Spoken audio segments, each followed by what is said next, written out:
Welcome, friend, to this peaceful hour where we gently peel back the layers of time. Tonight, our story takes place in a world far removed from ours, but still tenderly human.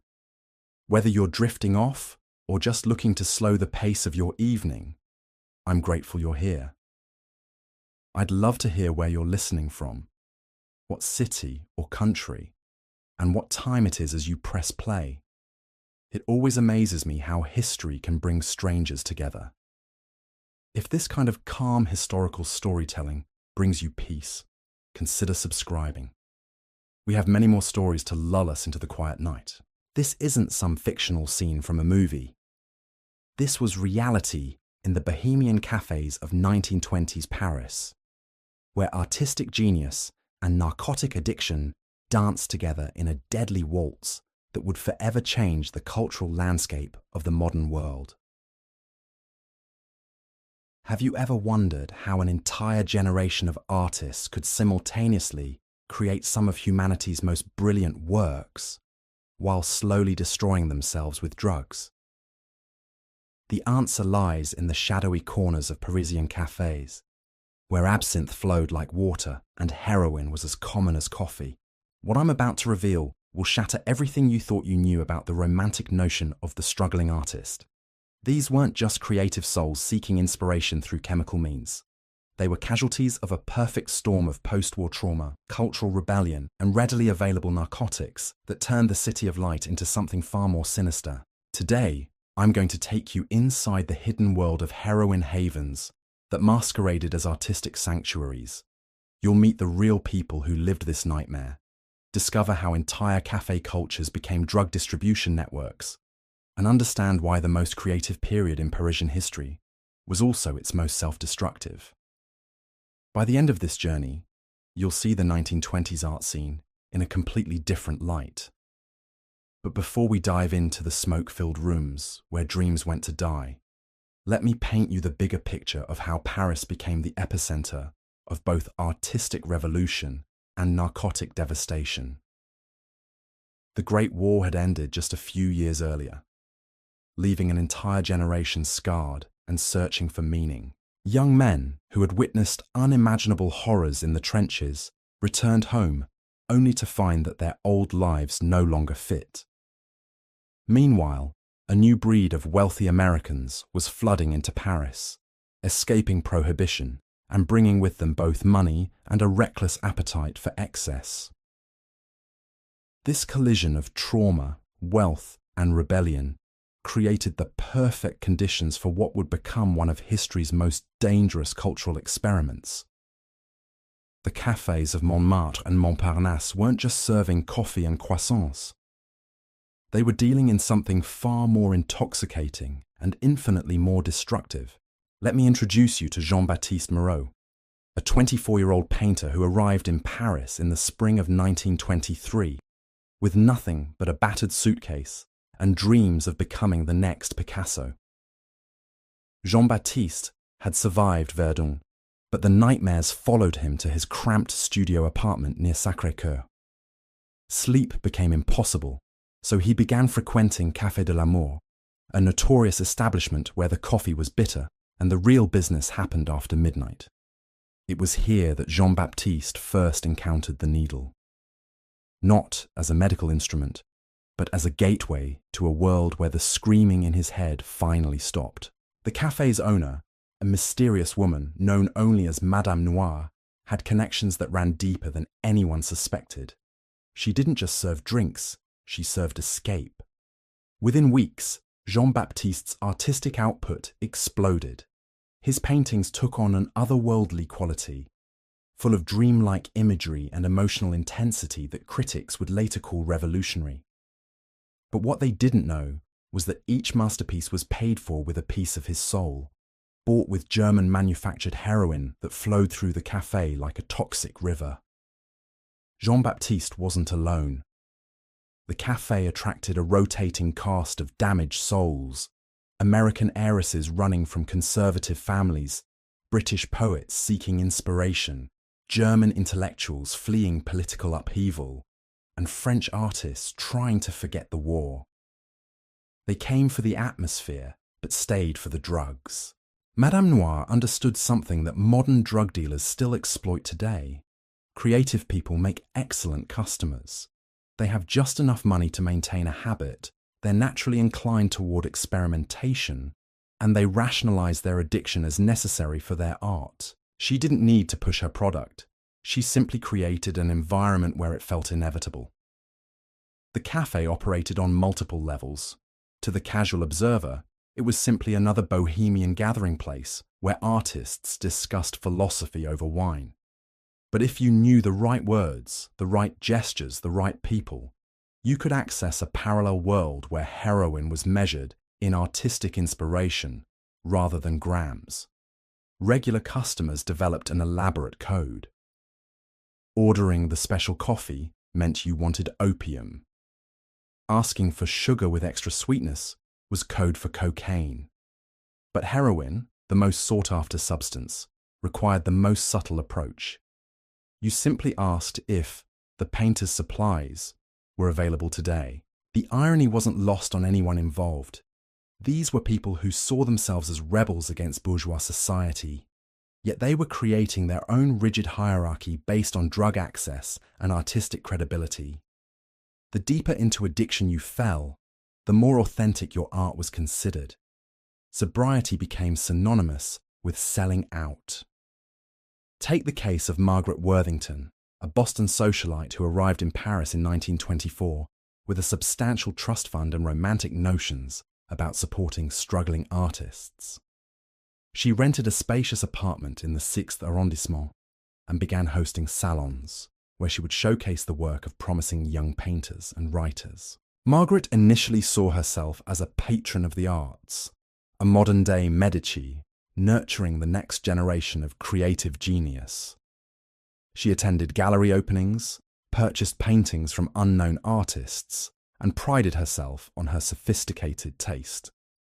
But sophistication in 1920s Paris meant more than just appreciating cubism or understanding stream of consciousness literature. When Margaret first visited Café de l'Amour, she was introduced to a world where artistic appreciation took on physical dimensions. The paintings on the walls weren't just viewed, they were experienced through chemical enhancement that allegedly allowed deeper understanding of the artist's vision. The poetry readings weren't just listened to, they were felt through substances that supposedly opened the mind to new forms of consciousness.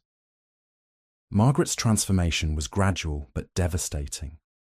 She began by occasionally sampling opium during evening salons, telling herself it was research into the artistic process. Within months, she had graduated to heroin, convinced that only through personal experience with the drug could she truly understand the art it inspired. Her apartment became another node in the network of heroin distribution. Artists would arrive ostensibly to show their work, but actually to score drugs. Margaret would purchase their paintings not because she loved them, but because buying art was how transactions were disguised. A canvas that might be worth 50 francs would sell for 500, with the markup covering the cost of heroin. The genius of this system was its deniability. If questioned by authorities, everyone involved could claim they were simply participating in the legitimate art market. The drugs were incidental, they would argue, just part of the creative atmosphere that made such groundbreaking art possible. But the reality was far darker. Margaret's trust fund was being systematically drained to feed not just her own addiction, but the habits of an entire network of artists and dealers. Her health deteriorated rapidly, her judgment became compromised, and her apartment transformed from a salon into a shooting gallery disguised as a gallery space. The most tragic aspect was how the addiction affected the art itself. While initial drug use might have enhanced creativity for some artists, prolonged heroin addiction had the opposite effect. The very inspiration that drew artists to the drug eventually disappeared, leaving them creating art solely to fund their next fix. Jean-Baptiste's story illustrates this perfectly. His early heroin-influenced paintings were indeed revolutionary, full of emotional complexity and visual innovation that captured the attention of serious collectors. But as his addiction deepened, his work became increasingly formulaic. He found himself painting the same dreamlike imagery over and over, not because it expressed his artistic vision, but because those were the only paintings that sold to the drug-using collectors who frequented the cafés. The economic ecosystem was entirely circular and ultimately unsustainable. Artists used drugs to create art, sold art to buy drugs, and attracted buyers who were themselves using drugs to appreciate art. Money flowed in endless loops, but actual value was being destroyed at every step. The art became less innovative, the artists became less capable, and the buyers became less discerning. Meanwhile, Madame Noire and others like her were getting rich by facilitating this destruction. They positioned themselves as cultural facilitators, but they were actually running sophisticated drug operations that used artistic pretension as cover. The café provided the perfect front: irregular hours, eclectic clientele, and a culture that celebrated nonconformity made it nearly impossible for authorities to distinguish between legitimate artistic activity and criminal enterprise. The international nature of the clientele also provided protection. When wealthy Americans or British aristocrats were involved, local police were reluctant to investigate too aggressively. Diplomatic complaints could end careers, and there was always plausible deniability about what was really happening in these establishments. This created a sense of invulnerability among the participants that would prove tragically misplaced. They believed their artistic credentials and social connections made them untouchable, failing to recognize that addiction doesn't respect class boundaries or creative talent. By 1925, the network had expanded far beyond individual cafes. What started as scattered pockets of artistic experimentation had evolved into a sophisticated underground economy that stretched across the entire left bank. The heroin trade had found its perfect camouflage in the bohemian café culture, and the results were both magnificent and horrifying. Consider the evening routine at Le Chien qui Fume, a café that occupied 3 floors of a crumbling building near the Sorbonne. The ground floor maintained the appearance of respectability. Students debated philosophy over cheap wine, tourists sampled authentic French atmosphere, and local intellectuals held court at their regular tables. But as the night progressed and the casual customers departed, the real business began. The second floor, accessible only through a narrow staircase hidden behind a bookshelf, housed what regulars called the laboratory. Here, American expatriate chemist turned dealer Robert Bobby Chen had set up an operation that would make modern drug cartels envious. Bobby had arrived in Paris with legitimate credentials, a chemistry degree from Harvard, and plans to conduct research at the Sorbonne. Instead, he found himself cooking heroin in makeshift labs, using his scientific training to create increasingly pure and potent products. Bobby's customers weren't street addicts desperate for their next fix. They were discerning consumers who demanded quality and consistency. A batch that was too weak would send artists into withdrawal during crucial creative periods. Too strong and valuable customers might overdose before completing commissioned works. Bobby approached drug manufacturing with the same precision he had once applied to legitimate research, keeping detailed notes on potency levels, customer reactions, and optimal dosing schedules. The third floor of Le Chien qui Fume served as both gallery and shooting gallery. Paintings hung on walls that had seen countless injections, their colours seeming to shift and dance in the dim gaslight. Artists would arrive with their latest works, hoping to trade canvas for powder. The quality of the art directly determined the quantity of drugs received, creating a perverse market where artistic merit was measured in milligrams of heroin. This system attracted some genuinely talented individuals who might have achieved greatness without chemical assistance. Élise Dubois, a sculptor from Lyon, possessed extraordinary natural ability that had earned her recognition at legitimate galleries across Europe. But the war had killed her fiancé and shattered her faith in traditional values. She came to Paris seeking not fame, but forgetfulness. Élise's sculptures, created under the influence of heroin, took on qualities that defied conventional artistic categories.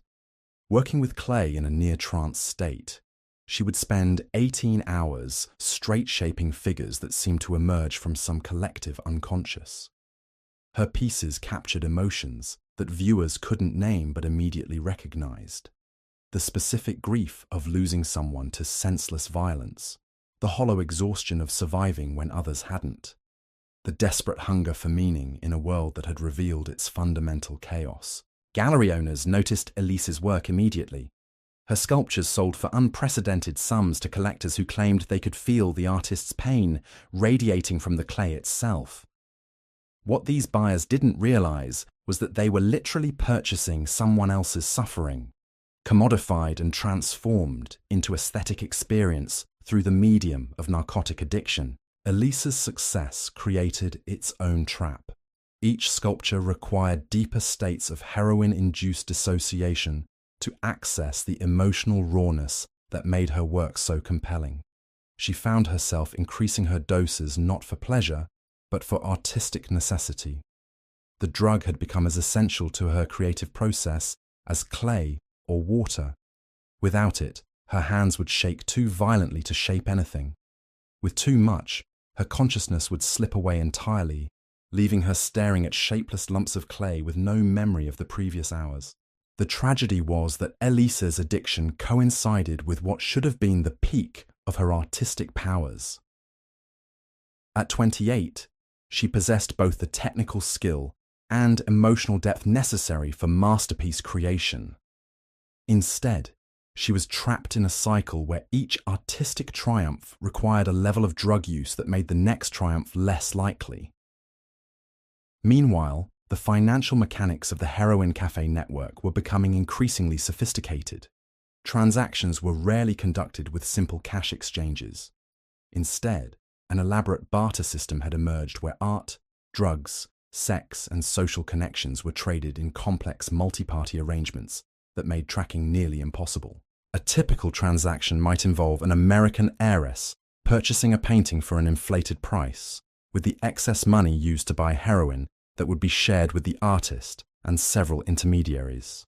The heiress would gain social credibility by supporting avant-garde art. The artist would fund both addiction and basic living expenses, and the dealers would profit while maintaining plausible deniability about their actual business. These arrangements were facilitated by figures like Henri Lacoste, a former banker who had discovered that his financial expertise was perfectly suited to managing drug distribution networks. Henri never touched heroin himself, viewing addiction as bad business practice, but he understood how to structure transactions that satisfied everyone's needs while minimizing legal exposure. Henri operated from Café des Rêves Perdus, where he held court every evening from 10 until dawn. Artists would approach his table with their latest works, hoping to secure advances against future drug purchases. Henri would evaluate not just the artistic merit of their pieces, but their potential for continued productivity. An artist showing signs of severe addiction might be cut off, not out of moral concern, but because investing in someone approaching complete physical collapse was financially unsound. This cold calculation extended to every aspect of Henri's operation. He maintained detailed records of customer reliability, tracking which artists could be trusted to deliver promised works and which were likely to disappear into heroin-induced oblivion. He monitored market trends in both legitimate art sales and street drug prices, adjusting his own pricing accordingly. Most importantly, he cultivated relationships with corrupt officials who could provide advance warning of police raids or regulatory changes. Henri's success attracted imitators throughout the Latin Quarter. By 1926, at least a dozen cafés were operating similar schemes, each with its own specialty and clientele.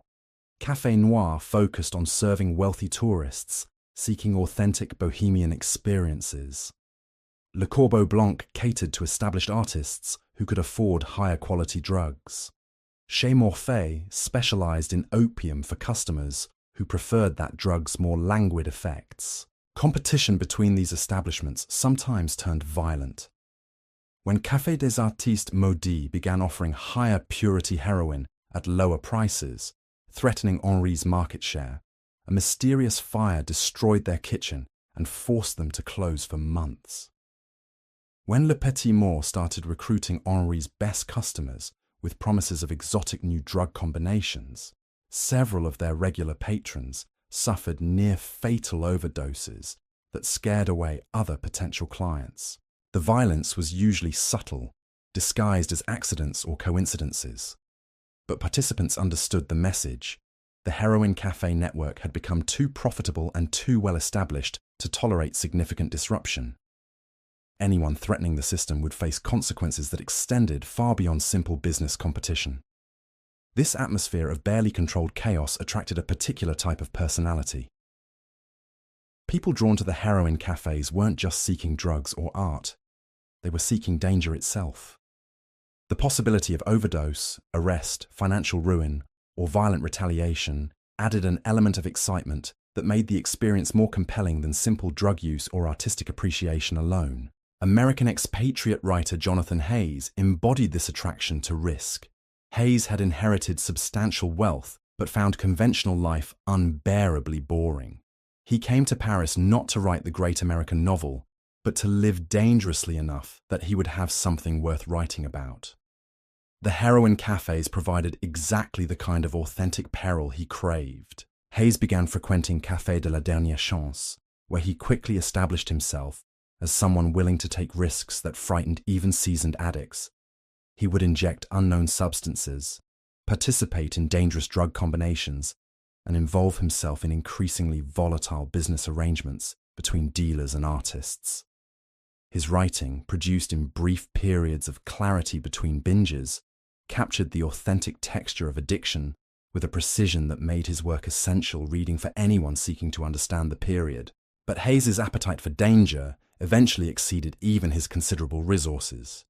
He became involved in a scheme to smuggle heroin from Germany using hollow picture frames, a plan that required him to transport drugs across international borders while maintaining his cover as a legitimate art collector. The profits would have been enormous, but the risks included not just imprisonment, but execution if caught by authorities who were becoming increasingly aggressive about international drug trafficking. Hayes' story illustrates how the heroin cafe culture had evolved beyond simple addiction or artistic experimentation. By the mid-1920s, it had become a complex ecosystem where people used drugs, art, and danger as interchangeable currencies in transactions that satisfied needs far more complicated than simple chemical dependency. The most sophisticated participants understood that they weren't just buying drugs or selling art. They were purchasing experiences that couldn't be obtained through conventional means. The thrill of transgression, the intimacy of shared secrets, the satisfaction of belonging to an exclusive community that operated by its own rules. The heroin was often less important than the ritual surrounding its use, the social connections it facilitated, and the identity it provided to people who felt disconnected from mainstream society. This psychological dimension made the cafe network far more addictive than the drugs themselves. People who successfully overcame their chemical dependencies often found themselves unable to stay away from the social environment where those dependencies had flourished. The cafes offered not just heroin, but a complete alternative reality where conventional morality, social expectations, and economic relationships were suspended in favor of more immediate and intense forms of human connection. The tragedy was that this alternative reality was ultimately unsustainable. The financial arrangements were too complex, the legal risks too high, and the physical toll too severe for the system to continue indefinitely. By 1927, cracks were beginning to show throughout the network as overdoses increased, money ran out, and authorities began to take notice of what was happening in the supposedly innocent artistic cafes of the left bank. The first major crack appeared in the form of Detective Inspector Claude Bertrand, a methodical man who had spent 20 years building cases against Paris's most elusive criminals. Bertrand wasn't particularly interested in artistic movements or bohemian culture, but he was very interested in the sudden spike in overdose deaths among wealthy foreigners. When the American embassy began pressuring French authorities to investigate the deaths of 3 expatriate heiresses within a single month, Bertrand found himself assigned to a case that would consume the next 2 years of his life. Bertrand's initial investigation revealed what appeared to be a series of tragic coincidences. Young, wealthy individuals with artistic interests were dying from what seemed to be accidental drug overdoses. The deaths occurred in different locations, involved different substances, and appeared to have no connection beyond the victims' shared interest in avant-garde culture. But Bertrand had learned to distrust coincidences, especially when they involved large sums of money and international borders. His breakthrough came through the most unlikely source: a 70-year-old concierge named Madame Petit, who worked at a residential hotel near the Panthéon. Madame Petit had been cleaning rooms and watching tenants for 5 decades, developing an almost supernatural ability to detect when something was amiss. She approached Bertrand with concerns about one of her long-term residents, a young German artist named Klaus Weber, who had been living at the hotel for 18 months. Klaus had initially impressed Madame Petit as a serious, dedicated artist who paid his rent promptly and kept his studio space meticulously clean. But over the past 6 months, his behavior had changed dramatically. He would disappear for days at a time, return looking haggard and disoriented, then spend entire weeks locked in his room with visitors coming and going at all hours. The visitors were always well-dressed, often foreign, and they carried packages that seemed too valuable for legitimate art supplies. When Bertrand examined Klaus's hotel registration, he discovered discrepancies that suggested false documentation. Further investigation revealed that Klaus Weber was actually Wilhelm Richter, a former German army medic who had deserted during the final months of the war. Wilhelm possessed medical knowledge that made him valuable to the heroin distribution network, but his illegal status in France made him vulnerable to blackmail and coercion. Bertrand approached Wilhelm carefully, recognizing that fear, rather than greed, was likely motivating his involvement in the drug trade. During a series of clandestine meetings in small cafés far from the artistic quarter, Wilhelm gradually revealed the structure and scope of what he called the machine, a distribution network that used artistic culture as both camouflage and customer base. Wilhelm's medical training had made him indispensable to dealers who needed someone capable of treating overdoses without involving legitimate doctors. He had learned to revive unconscious addicts, manage withdrawal symptoms, and even perform minor surgery on customers who had suffered injuries during drug-related accidents. His services were paid for not with money, but with protection from authorities who might investigate his immigration status. Through Wilhelm's testimony, Bertrand began to understand how the café network operated as an integrated system, rather than a collection of independent establishments. Each café specialized in serving different segments of the market: wealthy tourists, established artists, young bohemians, and international dealers. But they all shared suppliers, enforcement mechanisms, and money laundering operations that made the entire network more resilient than any individual component. The key insight was that legitimate art sales were being used to disguise drug transactions on an industrial scale. A painting that might legitimately sell for 100 francs could be purchased for 1,000 francs, with the extra 900 francs representing payment for heroin. The buyer received both artwork and drugs. The seller received both money and social credibility as a successful artist, and the dealer received a commission that was nearly impossible for authorities to trace. This system had created artificial inflation in the Parisian art market that was distorting cultural values throughout the city. Young artists found themselves unable to sell work through legitimate channels because collectors were primarily interested in drug-facilitated transactions. Established artists watched their market values fluctuate based not on artistic merit, but on their willingness to participate in narcotic distribution. Gallery owners faced pressure to either join the network or lose access to the most financially attractive customers. Bertrand's investigation revealed that the corruption extended far beyond artistic circles. Bank officials were facilitating international money transfers that funded drug purchases. Shipping companies were transporting heroin concealed in legitimate art shipments. Even some embassy staff were involved, using diplomatic immunity to move drugs and money across borders without customs inspection. The scope of the conspiracy was so vast that Bertrand initially doubted his own findings. How could such an extensive criminal operation exist in plain sight without attracting official attention? The answer lay in the social status of the participants and the cultural prestige associated with supporting avant-garde art. Police were reluctant to investigate activities that involved prominent citizens engaged in what appeared to be sophisticated cultural patronage. Meanwhile, the human cost of the network was becoming impossible to ignore. The overdose death that finally triggered serious official action involved Constance Fairfax, daughter of a British Member of Parliament and heir to a shipping fortune. Constance had arrived in Paris 6 months earlier with plans to study at the Sorbonne and support promising young artists. Her body was discovered in a studio apartment in Montparnasse, surrounded by paintings she had purchased for prices that investigation revealed were 10 times their legitimate market value. Constance's death was particularly tragic because she had been attempting to leave the Heroin cafe scene when she overdosed. Letters found in her apartment revealed her growing awareness that she was being manipulated by dealers who viewed her wealth as a resource to be systematically extracted.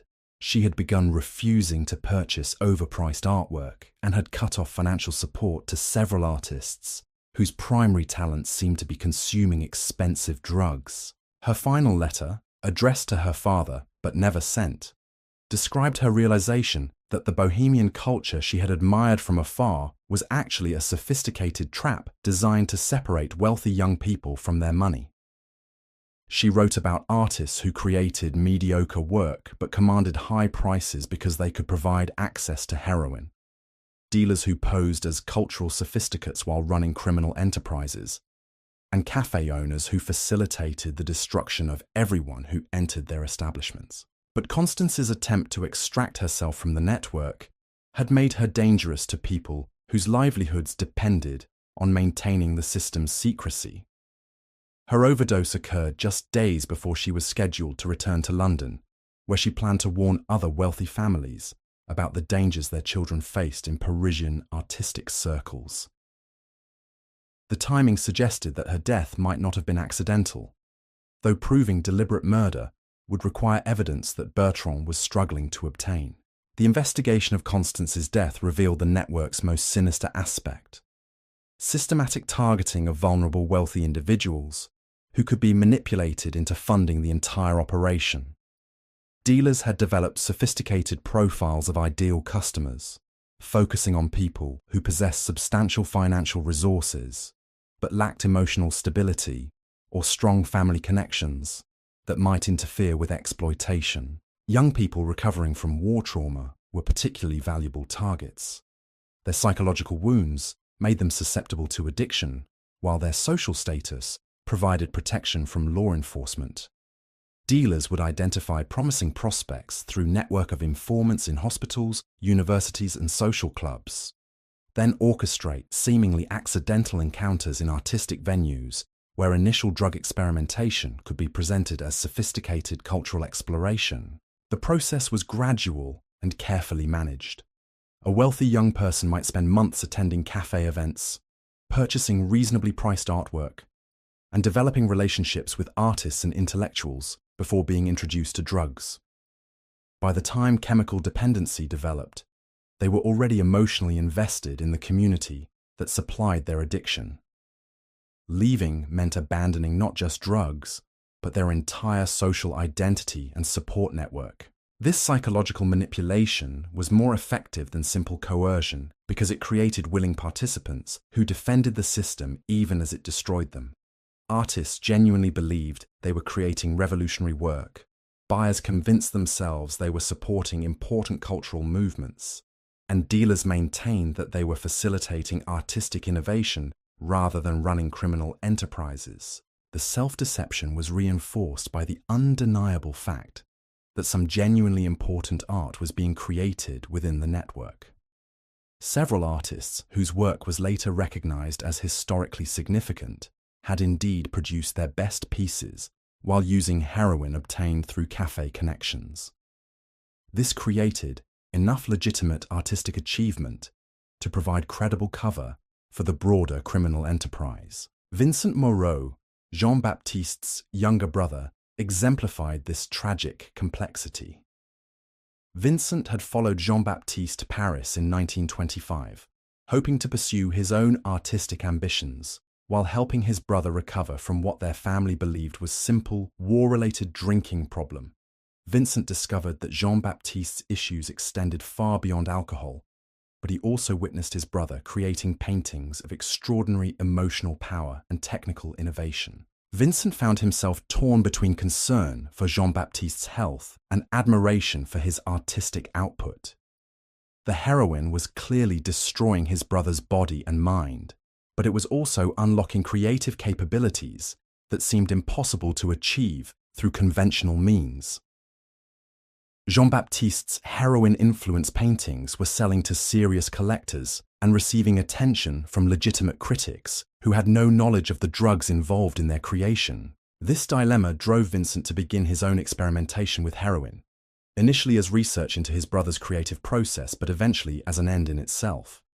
Vincent's artistic abilities were less developed than Jean-Baptiste's, but heroin provided access to emotional states and visual perceptions that enhanced his work beyond his natural capabilities. Within months, both brothers were trapped in a cycle where artistic identity and chemical dependency had become inseparable. Their story illustrates how the café network corrupted not just individuals, but entire families and social connections. People who arrived in Paris with intentions of helping addicted relatives often became addicts themselves, drawn into a community where drug use was normalized and even celebrated as evidence of artistic authenticity. The economic pressures made escape nearly impossible. Artists who tried to quit heroin discovered that their work produced during sobriety was unmarketable to the collectors who had previously supported them. Gallery owners lost interest in clean artists whose work lacked the intensity that drug use had provided. Social connections evaporated as former friends viewed sobriety as betrayal of shared values and experiences. By late 1927, the network had reached a level of integration and sophistication that made it almost indistinguishable from legitimate cultural institutions. Several cafés had expanded into full-scale galleries that mounted serious exhibitions featuring work by both addicted and clean artists.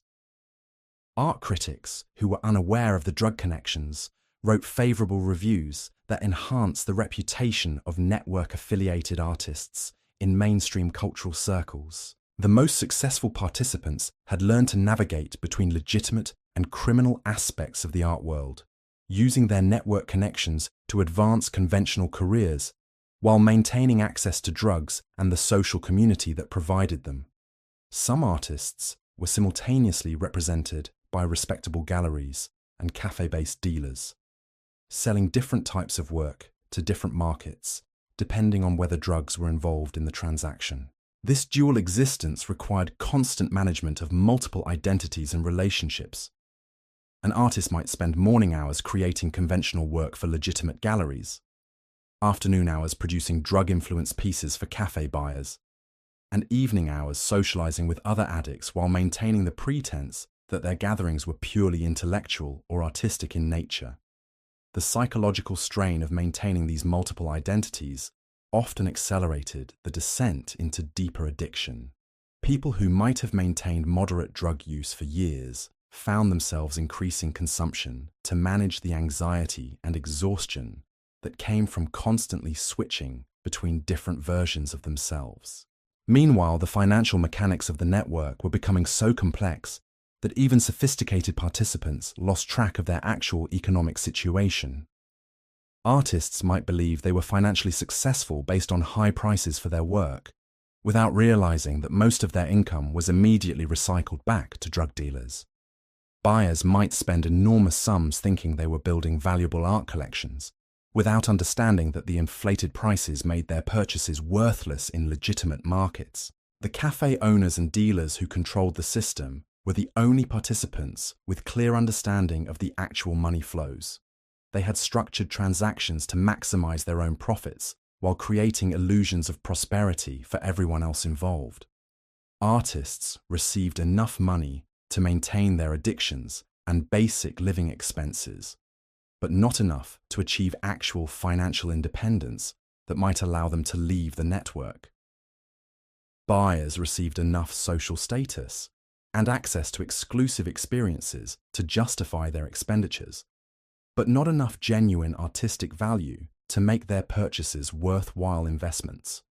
The system was designed to keep everyone dependent on continued participation, with no clear exit strategy for anyone except the dealers themselves. This economic trap was reinforced by social and psychological dependencies that made leaving the network feel impossible, even for people who recognized its destructive nature. The cafe community provided not just drugs and art, but friendship, intellectual stimulation, sexual opportunities, and social identity that participants couldn't easily replace through conventional means. For many people involved, the network had become their entire world. Their friends were other participants, their romantic relationships were formed within the community, their living situations were arranged through network connections, and their daily routines revolved around cafe schedules and drug availability. Leaving meant abandoning not just addiction, but every meaningful relationship and social connection they had developed in Paris. The isolation was particularly severe for foreign participants who had few connections outside the artistic community. American expatriates who had burned bridges with their families to pursue bohemian lifestyles found themselves trapped in Paris with no support system beyond the network that was destroying them. British aristocrats who had scandalized their social circles by embracing avant-garde culture couldn't return home without admitting the extent of their involvement in activities that would disgrace their families. As 1928 approached, the network was approaching a crisis that would ultimately lead to its destruction.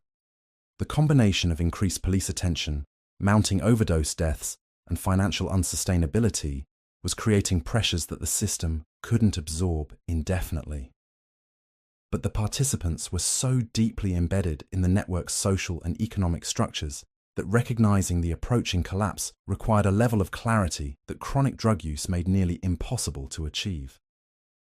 The stage was set for a dramatic confrontation between the forces trying to preserve the network and those working to destroy it, with the lives and artistic legacies of hundreds of people hanging in the balance. The crisis began with a single photograph that would change everything. In February 1928, a freelance journalist named Paul Durand stumbled into Café des Rêves Perdus at 3 a.m, seeking shelter from a violent rainstorm.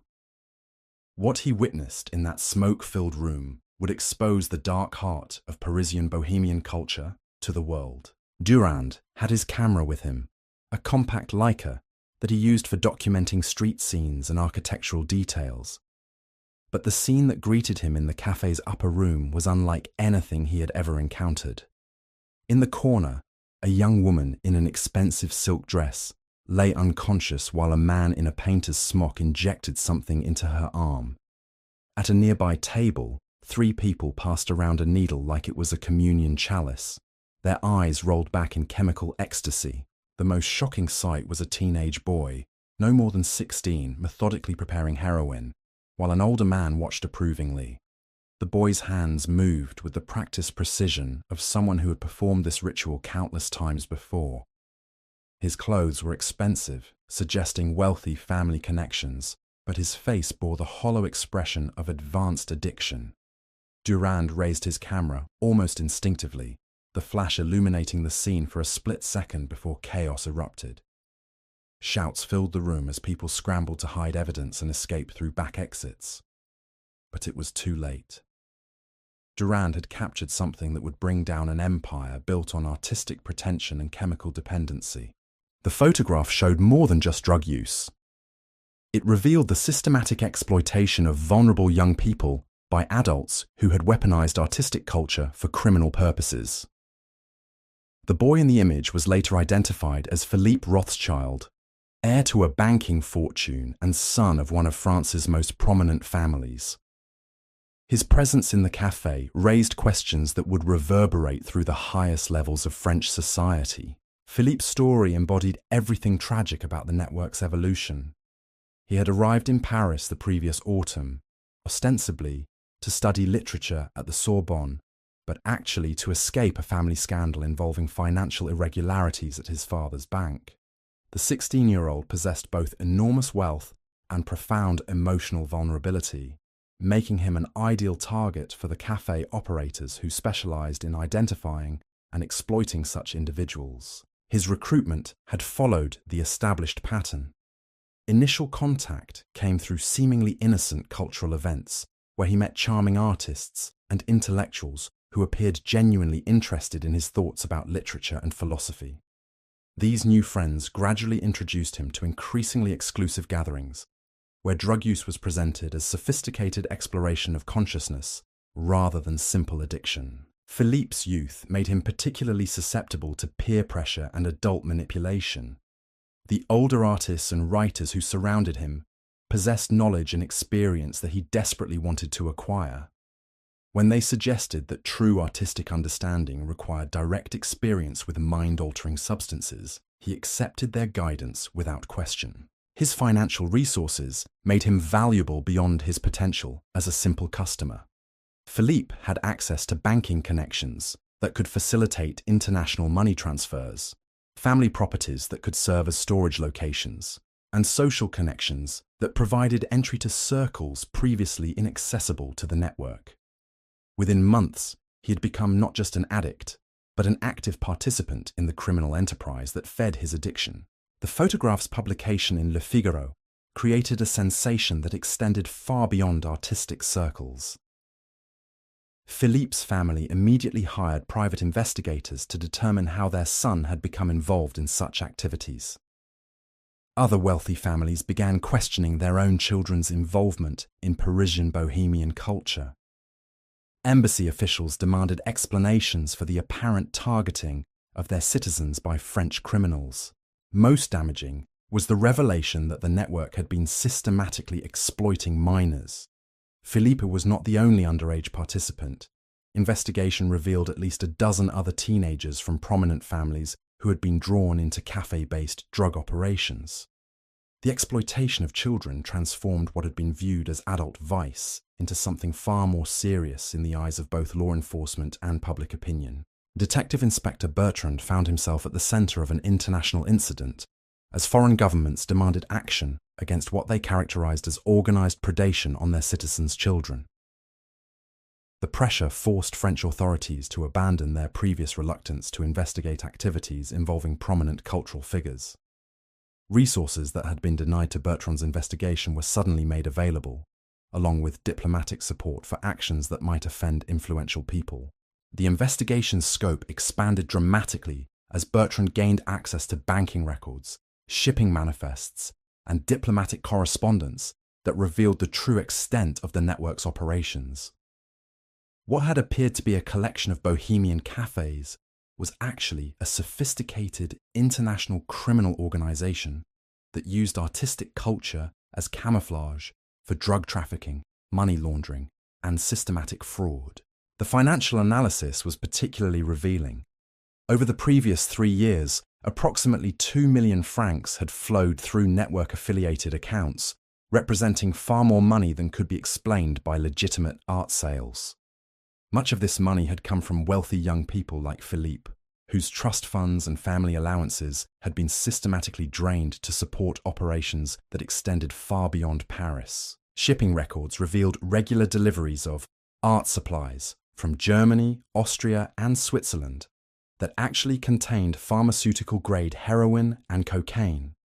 These shipments were coordinated with the arrival of wealthy tourists and expatriates whose spending patterns had been carefully monitored by network operatives embedded in hotels, banks, and social clubs throughout the city. The most shocking discovery was the extent to which legitimate cultural institutions had been compromised by network activities. Several respected galleries were discovered to have been facilitating drug transactions through art sales. Museum curators had been accepting bribes to provide authentication for works whose values were artificially inflated to disguise drug payments. Even some art critics had been paid to write favorable reviews of network-affiliated artists, creating false reputations that supported the entire criminal enterprise. The corruption extended to law enforcement itself. Bertrand's investigation revealed that several police officials had been receiving payments to ignore network activities or provide advance warning of planned raids. This explained how the cafés had operated openly for years without significant interference from authorities who were supposedly monitoring criminal activity in their jurisdictions. The revelation of police corruption created a crisis within the prefecture that threatened to destabilize law enforcement throughout Paris. Officials who had been compromised faced not only criminal charges, but complete destruction of their careers and reputations. Some chose suicide rather than face the consequences of their involvement in activities that had facilitated the exploitation of children and the corruption of cultural institutions. Meanwhile, network participants were beginning to realize that their world was collapsing around them. The publication of Durand's photograph had made continued operations impossible, but many people involved were too addicted to drugs or too financially dependent on the system to simply walk away. Desperate attempts to maintain operations only accelerated the network's destruction, as increased activity attracted even more official attention. Henri Lacoste, the former banker who had managed financial operations from Café des Rêves Perdus, recognized the situation's hopelessness earlier than most participants. In March 1928, he liquidated his assets and disappeared from Paris, leaving behind only a cryptic note suggesting that he had returned to legitimate banking in a location where artistic appreciation does not require pharmaceutical enhancement. Henri's departure triggered panic among other network operators, who realized that someone with detailed knowledge of their financial arrangements was now beyond their control. Several other key figures attempted similar escapes, but most lacked Henri's financial sophistication and international connections. Their flight attempts only provided authorities with additional evidence of criminal activity, while leaving behind operations that quickly devolved into chaos. Without experienced management, the remaining cafés began operating with increasing desperation and decreasing concern for the safety of their customers. Drug quality became inconsistent as suppliers lost confidence in the network's ability to pay its debts. Violence erupted as different factions fought for control of the most profitable operations. Most dangerously, the systematic exploitation of wealthy young people became more aggressive and less subtle as operators tried to extract maximum value from relationships before the entire system collapsed. This final phase produced some of the network's most tragic casualties. Marie-Claire Dubois, Elise's younger sister, had come to Paris seeking to help her sibling overcome what their family believed was artistic temperament rather than drug addiction. Marie-Claire possessed neither artistic talent nor significant wealth, but she was young, attractive, and desperate to save her sister. Network operators quickly identified her as someone who could be manipulated through emotional rather than financial incentives. Marie-Claire's exploitation followed a pattern that investigators would later discover had been used against dozens of other family members and friends of network participants. She was gradually drawn into café society through her legitimate concern for Elise, then convinced that understanding addiction required personal experience with drugs. Her initial resistance was overcome through carefully orchestrated peer pressure and emotional manipulation that presented drug use as evidence of love and loyalty to her sister. Within weeks, Marie-Claire had become addicted to heroin while believing she was conducting research that would help her save Elise. The two sisters spent their final months together in a shared delusion that their drug use was somehow therapeutic, each believing she was helping the other while both spiraled toward destruction. Their deaths, which occurred within days of each other in April 1928, epitomized the network's ability to corrupt even the most well-intentioned relationships. The Dubois sisters' deaths marked a turning point in public perception of the network. Previous casualties could be dismissed as the unfortunate consequences of adult choices, but Marie-Claire's story revealed how the system actively recruited and destroyed people whose only crime was loving someone already trapped within its operations. The systematic targeting of family members and friends transformed drug trafficking into something resembling a contagious disease that spread through social connections rather than simple criminal association. Detective Inspector Bertrand used the public outrage generated by cases like the Dubois sisters to justify increasingly aggressive investigative tactics. Simultaneous raids on 12 network-affiliated locations in May 1928 resulted in the arrest of over 60 people and the seizure of evidence that finally provided a complete picture of the organization's structure and operations. The evidence revealed that what had begun as informal drug dealing in bohemian cafés had evolved into a criminal enterprise with sophisticated operational procedures, financial management systems, and strategic planning capabilities. The network maintained detailed records of customer preferences, spending patterns, and psychological vulnerabilities that were used to maximize extraction of money from each target.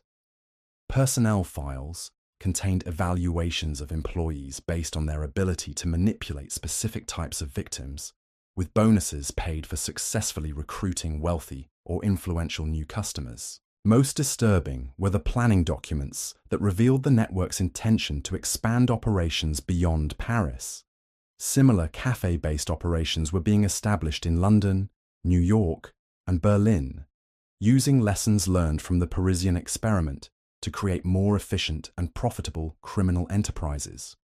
The systematic exploitation of artistic culture was being packaged as a business model that could be replicated in any location with sufficient concentrations of wealthy young people seeking cultural authenticity. The international scope of the planned expansion elevated the investigation from local law enforcement matter to international security concern. Foreign governments that had initially pressured France to address the exploitation of their citizens now recognized that similar threats might emerge in their own territories. Diplomatic cooperation that had been limited to demands for action expanded to include intelligence sharing and coordinated law enforcement efforts. The network's collapse accelerated as participants realized that continued involvement meant not just criminal prosecution, but potential deportation and international scandal that would destroy their reputations permanently. Artists who had depended on drug-facilitated sales found themselves unable to maintain their lifestyles as customers disappeared, and legitimate galleries refused to associate with anyone connected to the scandal. The psychological impact was often more severe than the financial consequences. People who had structured their entire identities around membership in an exclusive artistic community discovered that this community had been deliberately created to exploit them. The relationships they had treasured as evidence of their sophisticated cultural understanding were revealed to have been calculated business arrangements designed to separate them from their money and independence. Jean-Baptiste Moreau, the war veteran whose initial encounter with heroin at Café de l'Amour had launched our exploration of this world, exemplified both the network's destructive power and the possibility of redemption that emerged from its collapse. Jean-Baptiste had been among the first people arrested in the May raids, but his cooperation with authorities earned him lenient treatment that allowed him to attempt recovery rather than face extended imprisonment. His testimony provided crucial insights into how the network had evolved from informal drug dealing to systematic criminal enterprise. Jean-Baptiste described the gradual transformation of café culture from genuine artistic community to predatory business operation, explaining how operators had learned to identify and exploit the specific vulnerabilities that made artists, writers, and wealthy young people susceptible to manipulation. Most importantly, Jean-Baptiste's recovery demonstrated that escape from the network was possible, though it required abandoning not just drugs, but the entire social and cultural identity that had become associated with artistic authenticity in 1920s Paris. His paintings created during recovery lacked the otherworldly intensity of his heroin-influenced work, but they possessed emotional honesty and technical competence that proved genuine artistic ability could exist independently of chemical enhancement. Jean-Baptiste's example inspired other network survivors to attempt their own recoveries, creating a small but significant community of people working to rebuild their lives after escaping the café-based criminal enterprise. Their efforts were supported by legitimate cultural institutions that recognized the need to provide alternatives to the toxic artistic culture that had made so many people vulnerable to exploitation. The recovery community's existence challenged one of the network's most insidious lies, the claim that drugs were necessary for authentic artistic expression. Artists who had created their best work while using heroin discovered that sobriety allowed them to develop their talents more consistently and sustainably, even if the results were less immediately spectacular than their drug-influenced pieces. However, the network's collapse also created genuine hardships for people who had become economically dependent on its operations. Artists whose work had been artificially supported by drug-related transactions found themselves unable to earn legitimate livings through conventional gallery sales. The inflated prices that had seemed like evidence of success were revealed to have been unsustainable distortions that left participants unprepared for normal economic realities. Some former network participants never recovered from the financial and social devastation caused by the organization's collapse. Without the artificial support system that had maintained their lifestyles, they faced poverty, social isolation, and health problems that made rebuilding their lives extremely difficult. The network's destruction was necessary to prevent continued exploitation, but it also eliminated the only source of income and community that many people possessed. The human cost of both the network's operation and its collapse raised difficult questions about how society should address the complex relationships between artistic culture, mental health, economic vulnerability, and criminal exploitation.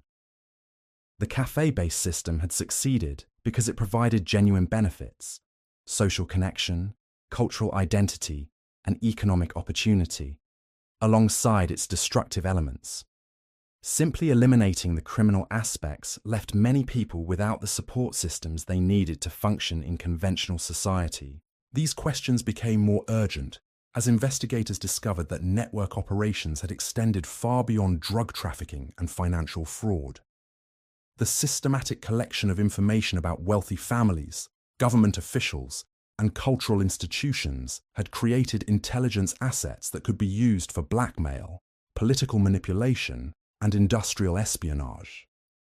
The network's collapse had prevented these capabilities from being fully developed, but their existence suggested that café-based criminal organizations could pose threats to national security, as well as individual welfare. The investigation's revelations transformed how authorities throughout Europe approached the intersection of cultural activities and criminal behavior. Police departments established specialized units trained to recognize how legitimate artistic and intellectual communities could be infiltrated and exploited by criminal organizations. Educational institutions developed programs designed to help young people recognize and resist manipulation techniques that targeted their desires for cultural sophistication and social acceptance. Most significantly, the scandal forced a broader examination of how economic inequality and social displacement had created conditions that made large numbers of people vulnerable to exploitation. The network had succeeded not just because its operators were skillful manipulators, but because post-war society had failed to provide adequate support for people struggling with trauma, financial insecurity, and social alienation. The wealthy young people who had been targeted by network operators were not simply victims of criminal predation. They were casualties of a broader cultural crisis that had left an entire generation searching for meaning and identity in the aftermath of unprecedented social upheaval. The criminal network had provided artificial solutions to real problems, which explained both its initial appeal and the difficulty many people experienced in extracting themselves from its influence. Understanding this broader context was essential for preventing similar exploitation in the future. Simply prosecuting the criminals involved would not address the underlying conditions that had made their operations possible. society needed to develop legitimate alternatives to the community, identity, and economic opportunity that criminal networks provided to their participants. The café network's legacy extended far beyond the specific people and institutions it had corrupted. Its operations had demonstrated how criminal organizations could exploit cultural prestige and social status to legitimize activities that would be immediately recognized as dangerous if presented in more obvious criminal contexts. This insight would prove valuable as authorities encountered similar schemes in other cities and cultural movements throughout the 20th century. The network had also revealed how international criminal organizations could use cultural exchange and artistic collaboration to facilitate activities that cross national borders and jurisdictional boundaries. The techniques developed by café operators for moving money, people, and contraband through legitimate cultural channels would be adopted by other criminal enterprises seeking to exploit globalized cultural and economic systems. Perhaps most importantly, the scandal had exposed the vulnerability of cultural institutions to criminal infiltration and the difficulty of distinguishing between legitimate artistic innovation and criminal manipulation when both operated within the same social and economic environments. This recognition would influence how cultural institutions, law enforcement agencies, and educational organizations approach the complex relationships between creativity, commerce, and crime throughout the modern era. As 1928 drew to a close, the immediate crisis created by the network's operations was largely resolved. The major operators had been arrested, prosecuted, or fled to other countries. The cafés that had served as operational centers had been closed or transformed into conventional establishments. The artificial art market that had sustained the entire enterprise had collapsed, forcing participants to seek legitimate alternatives or abandon their cultural aspirations entirely. But the deeper questions raised by the network's existence remained unanswered. How could society prevent the emergence of similar criminal enterprises while preserving the cultural dynamism and social freedom that made artistic innovation possible? How could legitimate institutions provide the community, identity, and economic opportunity that made criminal alternatives attractive to vulnerable individuals? And how could law enforcement agencies develop the expertise necessary to recognize and address sophisticated criminal operations that used cultural prestige rather than traditional violence or intimidation to control their victims and territories? These questions would continue to challenge policymakers, cultural leaders, and law enforcement professionals as they worked to understand and address the complex legacy of the heroin havens that had masqueraded as Parisian cafés during the 1920s. The network's collapse had ended one chapter in the history of organized crime and cultural exploitation, but it had also revealed patterns and vulnerabilities that would continue to influence how criminal organizations and legitimate institutions interacted throughout the remainder of the 20th century and beyond. The survivors of the network faced their own complex challenges as they attempted to rebuild their lives in the aftermath of an experience that had fundamentally altered their understanding of art, society, and human nature. Some would successfully create new identities and careers that incorporated lessons learned from their involvement in criminal activities. Others would struggle for decades with the psychological, financial, and social consequences of their participation in a system that had promised artistic authenticity while delivering systematic exploitation. Their stories would serve as warnings for future generations about the dangers of allowing criminal organizations to exploit cultural movements and artistic communities. But they would also demonstrate the resilience of human creativity and the possibility of redemption even after the most profound betrayal of trust and corruption of ideals. The network's tentacles had spread far beyond what even Detective Inspector Bertrand had initially comprehended. As winter descended upon Paris in late 1928, a new revelation emerged that would shake the foundations of European high society. The café operators hadn't simply been targeting random wealthy individuals. They had been systematically infiltrating the most powerful families across the continent through a web of connections that stretched from banking houses to royal courts. The discovery came through an unlikely source: a leather-bound journal discovered in the ruins of Café Morpheus after a suspicious fire had gutted the establishment in November. The journal, written in a coded script that took cryptographers 3 weeks to decipher, contained detailed profiles of over 200 individuals from Europe's most prominent families. Each entry included not just financial information, but intimate psychological assessments that revealed how cafe operators had studied their targets with scientific precision. Lady Catherine Pembroke's entry was typical of the journal's chilling thoroughness. The 22-year-old daughter of a British textile magnate had arrived in Paris in the spring of 1927, fleeing an arranged marriage to a man 3 decades her senior. The journal noted her profound need for paternal approval coupled with rebellious rejection of traditional authority figures, identifying this contradiction as the key to her eventual recruitment. Catherine's manipulation had been orchestrated over months through carefully planned encounters that appeared entirely coincidental. Her first contact with the network came through a charming Belgian count who struck up a conversation at a legitimate gallery opening, praising her sophisticated taste in avant-garde sculpture. The count, whose noble title was entirely fabricated, had been specifically chosen because his apparent aristocratic background would appeal to Catherine's class consciousness, while his continental mannerisms suggested the kind of sophisticated rebellion she craved. Their subsequent relationship followed a pattern that the journal revealed had been used successfully dozens of times. The Count introduced Catherine to increasingly exclusive cultural events where drug use was gradually normalized through association with artistic sophistication. Her initial resistance was overcome not through direct pressure, but through carefully orchestrated social situations where refusing to participate would have meant social isolation from the only community in Paris that seemed to understand her desire for authentic cultural experience. The journal's clinical documentation of Catherine's psychological manipulation read like a scientific paper on human vulnerability.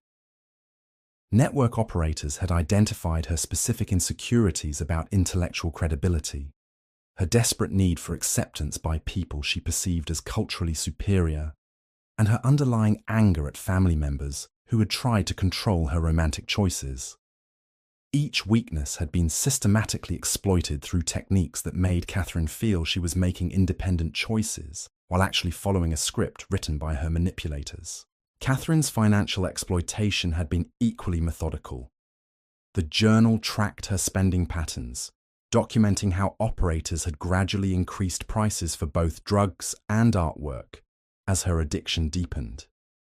Initial purchases of 50 francs had escalated to transactions of several thousand francs as Catherine's tolerance increased and her judgment deteriorated. By the time of her arrest in the May raids, she had spent nearly her entire inheritance on purchases that investigation revealed were worthless outside the artificial market created by the criminal network. But Catherine's case was remarkable not for its exploitation techniques, which were repeated throughout the journal with mechanical consistency, but for what happened after her arrest. Unlike many network participants who collapsed psychologically when confronted with evidence of their manipulation, Catherine channeled her rage at being deceived into cooperation with authorities that proved devastatingly effective. Catherine possessed intimate knowledge of a network operation institutions had been corrupted by network influence. Her testimony revealed that the cafe-based operations were only the visible portion of a criminal enterprise that extended into the highest levels of European society. Network operators had used their control over addicted aristocrats and wealthy expatriates to gain access to information and influence that could be monetized far beyond simple drug trafficking. Blackmail schemes targeted government officials, industrial espionage operations gathered intelligence for foreign competitors, and financial manipulation schemes moved money through international markets in ways that benefited criminal organizations throughout Europe. The scope of these secondary operations transformed the investigation from a local drug enforcement matter into an international security crisis. French authorities discovered that network operators had been selling information about military contracts, diplomatic negotiations, and industrial innovations to buyers whose identities remained hidden behind layers of intermediaries and coded communications. The cafe addicts had unknowingly served as intelligence assets, whose social connections and family relationships provided access to secrets that could influence everything from stock prices to international treaties. Catherine's revelations about the network's intelligence operations led to one of the most shocking discoveries of the entire investigation. Prince Alessandro di Montecroce, heir to one of Italy's oldest noble families and a frequent visitor to Parisian café society, had been systematically feeding information about Italian military preparations to network operators who were selling it to German intelligence services still operating despite the war's official conclusion. Alessandro's recruitment had followed the same pattern documented throughout the journal. Initial contact through seemingly accidental encounters, gradual introduction to drugs through cultural activities, and steady escalation of both addiction and financial exploitation. But Alessandro's political connections had made him valuable for purposes that extended far beyond the money he could provide through inflated art purchases. Network operators had encouraged Alessandro's drug dependency specifically to compromise his judgment and loyalty to his own country. His addiction had made him desperate for continued access to heroin, while his social position provided access to military and diplomatic information that foreign intelligence services were willing to pay enormous sums to obtain. The cafe operators served as intermediaries in transactions that generated profits far exceeding anything possible through simple drug dealing. Alessandro's case revealed how the network had evolved from criminal enterprise to national security threat. The systematic targeting of individuals with access to sensitive information suggested coordination with foreign intelligence services that were using criminal organizations to gather intelligence while maintaining plausible deniability about their activities. The cafe operators weren't just drug dealers.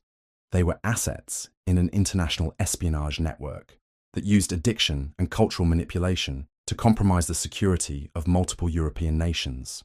The discovery of these intelligence operations triggered a diplomatic crisis that reverberated through European capitals. Governments that had initially viewed the Parisian café scandal as a local law enforcement matter suddenly recognized that their own national security had been compromised by criminal organizations operating under the cover of artistic culture. Intelligence agencies that had been focused on traditional military threats found themselves confronting a new form of espionage that exploited cultural exchange and social relationships rather than traditional diplomatic channels. The investigation's expansion into intelligence matters also revealed how the network's financial operations had been far more sophisticated than initially understood. Money generated through drug sales and art fraud had been invested in legitimate businesses that provided both cover for criminal activities and additional sources of revenue that could be used to expand operations. Network operators had purchased shares in shipping companies that transported their contraband, invested in banks that laundered their money, and acquired real estate that served as operational bases while generating rental income. Most disturbing was the discovery that network profits had been used to establish similar operations in other European cities. The Parisian café system was revealed to be a prototype for criminal organizations that were being replicated in London, Berlin, Vienna, and Rome. Each new operation had been refined based on lessons learned from the Paris experiment, making them more efficient at identifying targets, more sophisticated in their manipulation techniques, and more resistant to law enforcement detection. The international expansion of café-based criminal operations created enforcement challenges that existing law enforcement agencies were poorly equipped to address. Police departments that were organized to handle local crime found themselves confronting criminal networks that operated across national boundaries and used legitimate cultural institutions as cover for illegal activities. Traditional investigative techniques that relied on informants and surveillance were inadequate for addressing organizations that use psychological manipulation and social relationships rather than violence and intimidation to control their territories and victims. The complexity of these challenges was illustrated by the case of Dr. Hermann Weiss, a respected psychiatrist from Vienna who had been drawn into the network through his legitimate research into the therapeutic potential of various drugs. Weiss had initially visited Parisian cafés to observe how artists used substances to enhance creativity, hoping to develop treatments for patients suffering from depression and anxiety disorders that traditional medicine seemed unable to address effectively. Weiss's scientific training and medical credentials had made him an ideal target for network operators who recognized the value of having a legitimate medical professional associated with their activities. His presence in café society provided credibility that helped attract other potential customers, while his psychiatric expertise could be used to develop more effective manipulation techniques for targeting vulnerable individuals. The network had gradually compromised Weiss through techniques that exploited his genuine desire to help patients and advance medical knowledge. He was encouraged to experiment with increasingly powerful drugs, initially for research purposes, but eventually to satisfy his own growing addiction. His medical practice in Vienna became a source of pharmaceutical supplies that were diverted to network operations, while his patient relationships provided access to wealthy individuals who could be targeted for recruitment. Weiss's involvement illustrated how the network had learned to exploit professional ethics and altruistic motivations as effectively as personal vulnerabilities and financial greed. His belief that he was conducting important medical research had been manipulated to make him complicit in criminal activities that contradicted everything he claimed to believe about helping people and advancing human knowledge. The psychological manipulation had been so sophisticated that Weiss continued to believe he was serving legitimate medical purposes even after his arrest and confrontation with evidence of his role in systematic criminal exploitation. The Weiss case also revealed how the network had been developing techniques for large-scale psychological manipulation that could be applied to populations rather than just individuals. His psychiatric expertise had been used to create recruitment protocols that could identify vulnerable people through observable behavioral patterns, manipulation scripts that could be used by relatively untrained operatives to achieve consistent results, and control mechanisms that could maintain loyalty and compliance even when participants began to recognize the criminal nature of their activities. These population-level manipulation techniques represented an evolution in criminal methodology that law enforcement agencies were completely unprepared to address. Traditional crime fighting focused on punishing individual criminals after they had committed specific illegal acts. But the network had developed capabilities for systematically creating criminals by manipulating people into committing acts they wouldn't normally consider while believing they were pursuing legitimate goals. The implications extended far beyond law enforcement into fundamental questions about free will, moral responsibility, and social control. If criminal organizations could use psychological manipulation to make ordinary people complicit in activities they would normally reject, how could society distinguish between victims and perpetrators? How could legal systems designed to punish individual choices address crimes that resulted from systematic manipulation of human psychology?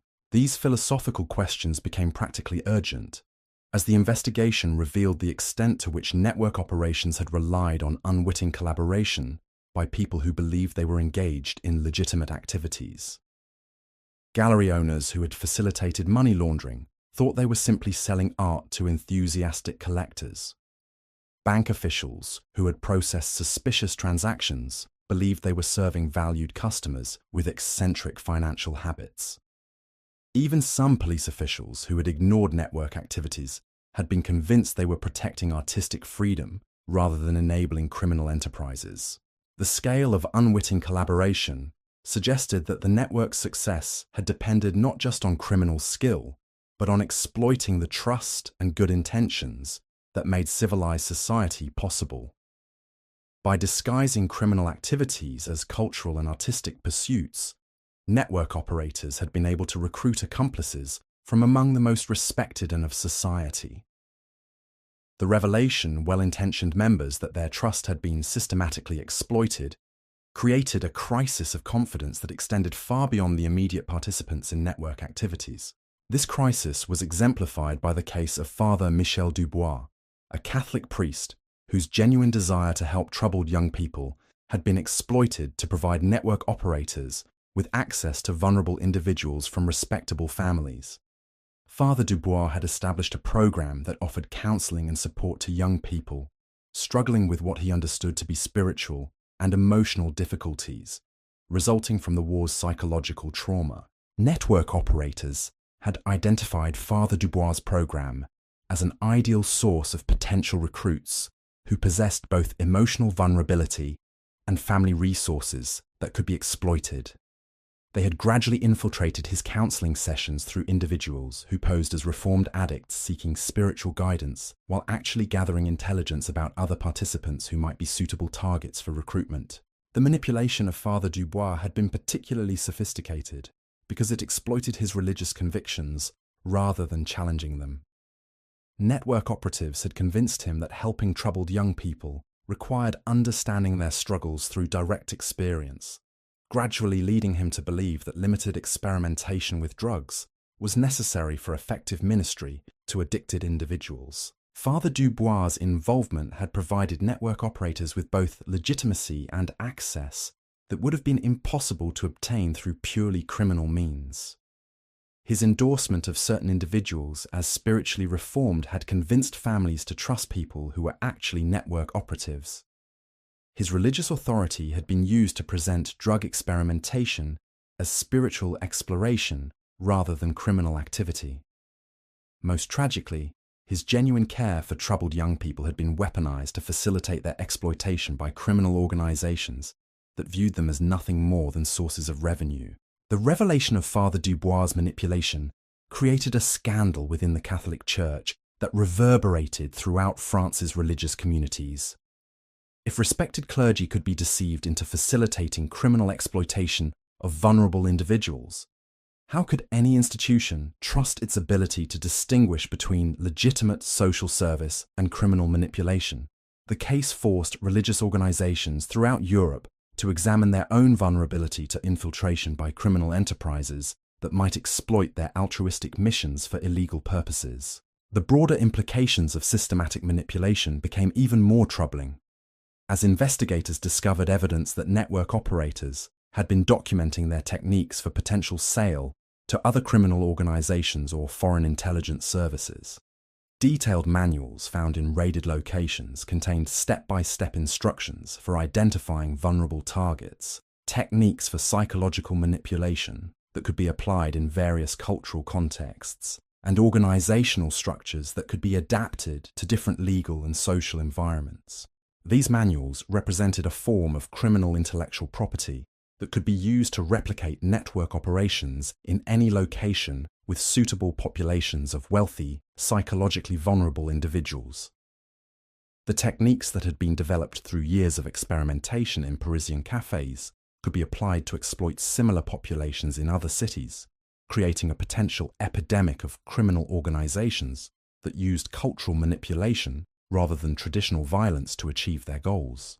The existence of these instructional materials also suggested that network operators had been planning expansion on a scale that would have transformed them from regional criminal enterprise to international threat capable of influencing political and economic systems throughout Europe. The cafe operations had been intended as proof-of-concept experiments that would demonstrate the viability of psychological manipulation as a criminal methodology that could be scaled up and applied to increasingly ambitious targets. Investigation of the network's expansion plans revealed connections to political movements and revolutionary organizations that had been seeking techniques for mass psychological manipulation that could be used to destabilize existing governments and social systems. The cafe operators had been in communication with radical political groups that were interested in applying criminal manipulation techniques to political organizing, creating possibilities for criminal political alliances that could threaten the stability of democratic institutions. These connections between criminal manipulation and political radicalism created new categories of security threats that existing institutions were poorly equipped to address. Law enforcement agencies trained to handle traditional crime lacked expertise in political intelligence, while intelligence services focused on foreign threats had limited understanding of domestic criminal organizations. The intersection of crime and politics created jurisdictional ambiguities that criminal organizations could exploit to avoid effective law enforcement response. The complexity of these intersections was illustrated by the case of Dmitry Volkov, a Russian émigré who had fled the Bolshevik Revolution and arrived in Paris with minimal resources but extensive connections to other displaced aristocrats and political refugees. Volkov had been recruited by network operators not for his personal wealth, which was limited, but for his access to a community of politically displaced individuals who possessed both valuable intelligence and desperate need for the kind of community and purpose that criminal organizations could provide. Volkov's recruitment had followed techniques documented in the network's instructional materials, but adapted to exploit political rather than purely personal vulnerabilities.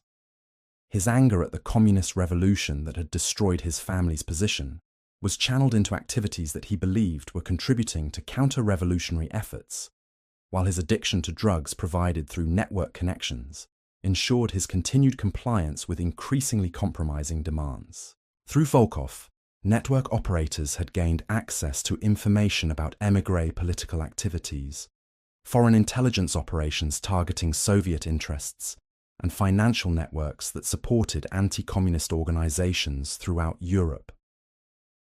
This intelligence was valuable to multiple buyers, including Soviet agents who were willing to pay substantial sums for information about émigré activities, and Western intelligence services that wanted to monitor both Soviet operations and émigré organizations that might be infiltrated by communist agents. Volkov's case demonstrated how network operators had learned to exploit political conflicts and international tensions to generate revenue streams that extended far beyond simple drug trafficking. By positioning themselves as intermediaries between competing intelligence services and political organizations, they had created business opportunities that could generate enormous profits, while providing cover for their criminal activities through association with seemingly legitimate political causes. The intersection of criminal manipulation and political intelligence also created opportunities for foreign governments to influence domestic affairs in other countries through support for criminal organizations that could destabilize social institutions and corrupt cultural movements. The cafe network's operations had demonstrated that criminal organizations could effectively undermine social trust and institutional authority while generating profits and intelligence that could be valuable to foreign powers seeking to weaken their rivals. These possibilities for criminal political collaboration represented a new form of asymmetric warfare that could be conducted without traditional military means, while achieving strategic objectives that would be difficult to accomplish through conventional diplomacy or military action. By supporting criminal organizations that specialized in psychological manipulation and social corruption, foreign governments could potentially destabilize rival nations from within, while maintaining plausible deniability about their involvement in hostile activities. The recognition of these possibilities transformed the cafe network investigation from criminal law enforcement matter to national security priority that required coordination between multiple government agencies and international partners. The techniques that had been developed for exploiting individual vulnerabilities were recognized as potentially applicable to societal vulnerabilities that could threaten the stability of democratic institutions and social systems. As 1929 began, the investigation had evolved far beyond its original focus on drug trafficking and art fraud to encompass questions about psychological warfare, political subversion, and the vulnerability of open societies to systematic manipulation by hostile actors. The heroin havens that had masqueraded as bohemian cafés had revealed weaknesses in modern civilization that would continue to challenge policymakers and security professionals throughout the 20th century and beyond. The network's participants found themselves caught in the middle of conflicts they had never understood. Their personal struggles with addiction and exploitation transformed into elements of larger political and security battles that would determine the future of European civilization. Their stories of manipulation and betrayal had become cautionary tales about the vulnerability of individual freedom in an age when psychological manipulation had become a weapon that could be wielded by criminal organizations and hostile governments with equal effectiveness. The café culture that had once promised artistic authenticity and cultural sophistication had been revealed as a sophisticated trap designed to exploit the very human desires for meaning, community, and creative expression that made civilization worth preserving.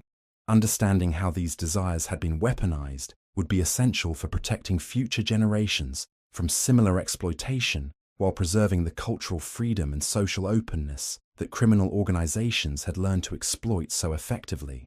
The investigation continued to reveal new layers of complexity and international connection that suggested the full scope of the network's operations might never be completely understood. But the evidence already gathered had provided insights into human vulnerability and criminal methodology that would influence law enforcement, intelligence operations, and social policy for decades to come. The heroin havens of 1920s Paris had become a laboratory for techniques of social manipulation that would echo through history long after the last café had been closed and the final participant had faced justice for their role in one of the most sophisticated criminal conspiracies of the modern era. The investigation's tentacles reached into the most unexpected corners of European society, revealing how the network had systematically targeted not just individuals, but entire institutions that formed the backbone of civilized order. As spring arrived in Paris in 1929, Detective Inspector Bertrand discovered that the corruption extended into realms that shocked even his cynical sensibilities. The breakthrough came through Countess Isabella von Habsburg, a legitimate Austrian aristocrat whose addiction had made her a willing accomplice in schemes that threatened the very foundations of European banking. Isabella's story began in the autumn of 1926, when she arrived in Paris fleeing a marriage scandal that had destroyed her reputation in Vienna's conservative social circles. At 35, she possessed both the sophistication to navigate high society and the desperation that made her vulnerable to exploitation. Isabella's recruitment had been orchestrated by someone calling himself Baron Friedrich von Seckendorf, whose noble credentials were as fabricated as his charm was genuine. The Baron understood that Isabella's disgrace in Austrian society had created a hunger for acceptance that could be satisfied through association with Paris's avant-garde cultural movements. He introduced her to café society as a refuge where her past scandals would be viewed as evidence of sophisticated rebellion rather than moral failure. The Baron's manipulation of Isabella was masterful in its subtlety. He never directly encouraged her drug use, but created social situations where abstinence would have meant isolation from the only community in Paris that seemed to understand her situation. Isabella's first injection occurred during what she believed was an intimate artistic salon, where drug use was presented as necessary for appreciating experimental poetry that challenged conventional literary boundaries. Within months, Isabella's addiction had progressed to the point where maintaining her habit required increasingly desperate financial measures. Her family's Austrian properties provided collateral for loans that were channeled through network-controlled banks, creating paper trails that disguised drug transactions as legitimate business investments. But Isabella's value to the network extended far beyond her personal wealth. Through her Habsburg connections, Isabella possessed access to information about European royal families, diplomatic negotiations, and financial arrangements that could influence everything from currency values to territorial disputes. Network operators encouraged her to maintain correspondence with relatives and family friends throughout the Austrian Empire, using her letters to gather intelligence that was then sold to buyers whose identities remained hidden behind layers of intermediaries. Isabella's case revealed how the network had learned to exploit aristocratic social networks that had been weakened by the war, but still maintained enough influence to affect political and economic decisions. Noble families that had lost political power still possessed social connections and insider knowledge that could be valuable to criminal organizations seeking to manipulate markets or influence government policies. The systematic exploitation of aristocratic networks was coordinated by someone the investigation never fully identified, known only as the architect. This individual possessed intimate knowledge of European noble genealogies, diplomatic protocols, and financial systems that suggested either aristocratic background or professional training in intelligence operations. The architect never appeared in person at café gatherings, but their influence was evident in the sophisticated strategies used to target and exploit specific noble families. Under the architect's guidance, network operators had created detailed maps of European aristocratic relationships, identifying which families possessed access to valuable information and which individuals within those families might be vulnerable to recruitment. The targeting was so precise that investigators suspected the involvement of intelligence professionals who understood how to exploit social and political networks for strategic advantage. The discovery of aristocratic targeting protocols transformed the investigation into a matter of international security that required cooperation between intelligence services throughout Europe. Governments that had initially viewed the café network as a criminal law enforcement issue suddenly recognized that their own diplomatic and financial systems had been compromised by organizations that possessed detailed intelligence about their most sensitive operations. The scope of intelligence compromise became apparent through the case of Lord Reginald Ashworth, a British diplomat whose addiction to opium had been carefully cultivated to provide network operators with advanced knowledge of diplomatic negotiations that could affect commodity prices and currency values.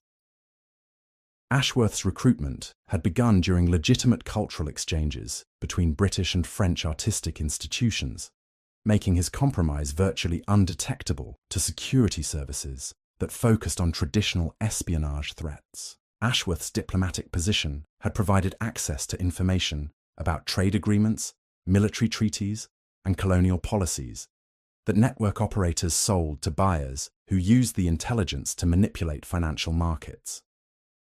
The profits generated through this insider trading were far greater than anything possible through simple drug trafficking, demonstrating how criminal organizations could leverage cultural infiltration to access economic opportunities that traditional criminals could never exploit.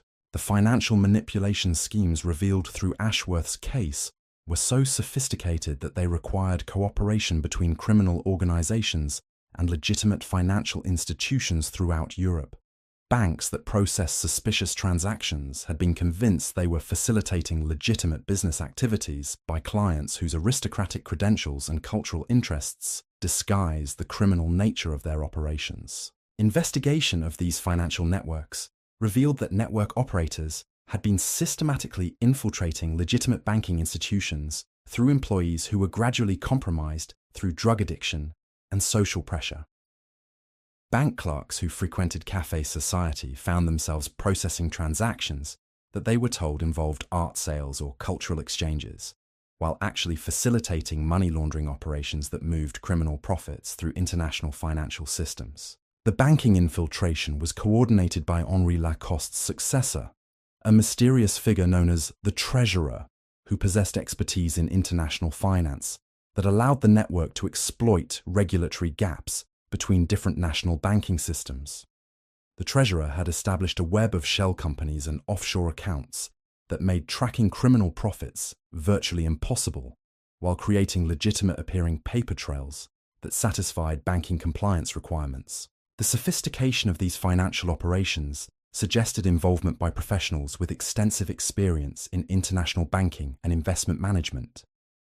The network had recruited individuals from legitimate financial institutions who possessed both technical expertise and access to systems that could be exploited for criminal purposes. Their involvement had transformed simple drug trafficking into a complex financial conspiracy that threatened the integrity of European banking systems. The investigation of banking infiltration led to one of the most shocking discoveries of the entire case: evidence that network operators had been planning to use their financial capabilities to manipulate currency markets during periods of political instability.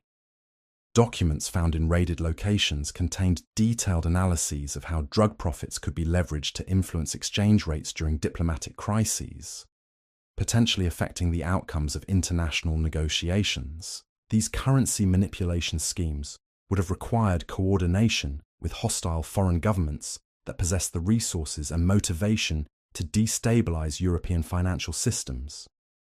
The network's operations had evolved from criminal enterprise to potential weapon of economic warfare that could be used to undermine the stability of democratic nations through manipulation of their financial systems. The recognition of these possibilities elevated the investigation to the highest levels of government throughout Europe. Intelligence services that had been focused on traditional military threats found themselves confronting a new form of asymmetric warfare that used criminal organizations and cultural infiltration rather than conventional military means to achieve strategic objectives.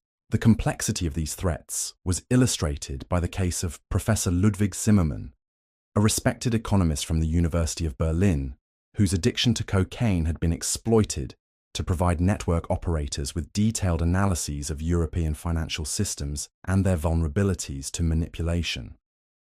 Zimmermann's academic credentials had given him access to confidential government economic data that network operators used to develop strategies for currency speculation and market manipulation. Zimmermann's recruitment had followed the familiar pattern of gradual compromise through cultural activities, but his case revealed how network operators had learned to exploit intellectual curiosity and academic ambition as effectively as personal trauma or financial desperation. His belief that he was contributing to important economic research had been manipulated to make him complicit in activities that contradicted everything he claimed to believe about honest scholarship and public service. The exploitation of academic institutions represented another dimension of the network's evolution from criminal enterprise to systematic threat against the foundations of civilized society. Universities and research institutions that should have served as sources of objective knowledge and critical thinking had been infiltrated by criminal organizations that used academic credibility to legitimize their activities while gathering intelligence that could be used for illegal purposes. The academic infiltration was particularly dangerous because it threatened the integrity of knowledge systems that democratic societies depended upon for informed decision-making. If criminal organizations could manipulate academic research and expert analysis, they could potentially influence public policy and social attitudes in ways that served their criminal objectives while appearing to be based on legitimate scholarly authority. Investigation of academic compromise revealed that network operators had been systematically targeting universities and research institutions throughout Europe, identifying scholars whose work could be useful for criminal purposes and developing strategies for recruitment that exploited academic culture and professional incentives. The targeting was so systematic that investigators suspected coordination by intelligence professionals who understood how to exploit academic institutions for strategic advantage. The academic infiltration schemes were coordinated by an individual known as the scholar, whose identity remained hidden but whose influence was evident in the sophisticated techniques used to compromise researchers and manipulate academic institutions. The scholar possessed intimate knowledge of academic culture and scholarly communication networks that suggested either extensive university experience or professional training in intelligence operations targeting academic institutions. Under the scholar's guidance, network operators had developed techniques for influencing academic research that could shape public understanding of issues relevant to their criminal operations. Scholars who had been compromised through drug addiction or financial pressure found themselves producing research that supported policy positions favorable to criminal organizations while believing they were engaged in objective academic inquiry. The manipulation of academic research was particularly insidious because it exploited the trust that democratic societies placed in scholarly expertise and scientific methodology. Citizens who relied on academic authority to inform their political and social decisions were unknowingly influenced by research that had been corrupted by criminal organizations seeking to advance their illegal objectives. The discovery of academic manipulation created a crisis of confidence in intellectual institutions that extended far beyond the immediate participants in network activities. If respected scholars could be manipulated into producing corrupted research, how could society distinguish between legitimate knowledge and criminal propaganda disguised as academic authority? These questions became practically urgent as the investigation revealed that network-influenced research had been used to support policy positions that would have benefited criminal organizations while appearing to be based on objective scholarly analysis. Academic papers that advocated for reduced law enforcement funding, liberalized drug policies, and weakened financial regulations had been produced by scholars who were unknowingly serving criminal interests while believing they were advancing legitimate intellectual and policy goals. The extent of academic compromise was illustrated by the case of Dr. Margaret Thornfield, a respected criminologist from Cambridge University whose research on drug policy had been systematically influenced by network operators who provided her with funding, research subjects, and data that supported conclusions favorable to their criminal objectives. Dr. Thornfield's academic reputation had given her research credibility that influenced policy discussions throughout Europe, while her compromised methodology had produced conclusions that served criminal rather than public interests. Dr. Thornfield's case revealed how network operators had learned to exploit academic funding systems and research methodologies to influence scholarly conclusions while maintaining the appearance of objective inquiry. Her addiction to heroin, which had developed through her research into drug use patterns, had made her dependent on network cooperation for continued access to research subjects and data sources that were essential for her academic career. The manipulation of Dr. Thornfield's research had been so sophisticated that she never recognized how her scholarly objectivity had been compromised by her personal addiction and professional dependence on criminal organizations. Her belief that she was conducting important research that would inform humane drug policies had been manipulated to produce academic authority for positions that actually served criminal interests rather than public welfare. The revelation that respected academic research had been corrupted by criminal manipulation created a scandal that reverberated throughout European intellectual communities. Universities that had prided themselves on scholarly independence found themselves questioning whether their research had been compromised by criminal organizations that understood how to exploit academic culture and professional incentives. The academic scandal also revealed how network operators had been planning to use corrupted research to influence public policy discussions that could affect law enforcement capabilities and regulatory frameworks. Academic papers that advocated for policies favorable to criminal organizations had been strategically published and promoted to influence political debates about crime, drugs, and financial regulation. These influence operations represented a form of intellectual warfare that could potentially undermine democratic decision-making by corrupting the knowledge systems that informed public policy. If criminal organizations could manipulate academic research and expert analysis, they could potentially influence political outcomes in ways that serve their illegal objectives while appearing to be based on legitimate scholarly authority. The recognition of these possibilities transformed the Café Network investigation into a comprehensive examination of how criminal organizations could exploit the openness and trust that made democratic societies function effectively. The techniques that had been developed for manipulating individuals had been scaled up to target institutions and knowledge systems that were essential for civilized governance. As the investigation expanded to examine academic and institutional compromise, it became clear that the network's operations had been far more ambitious than simple criminal enterprise. The systematic targeting of cultural institutions, financial systems, political networks, and academic research suggested coordination by organizations that possess strategic objectives extending far beyond criminal profit.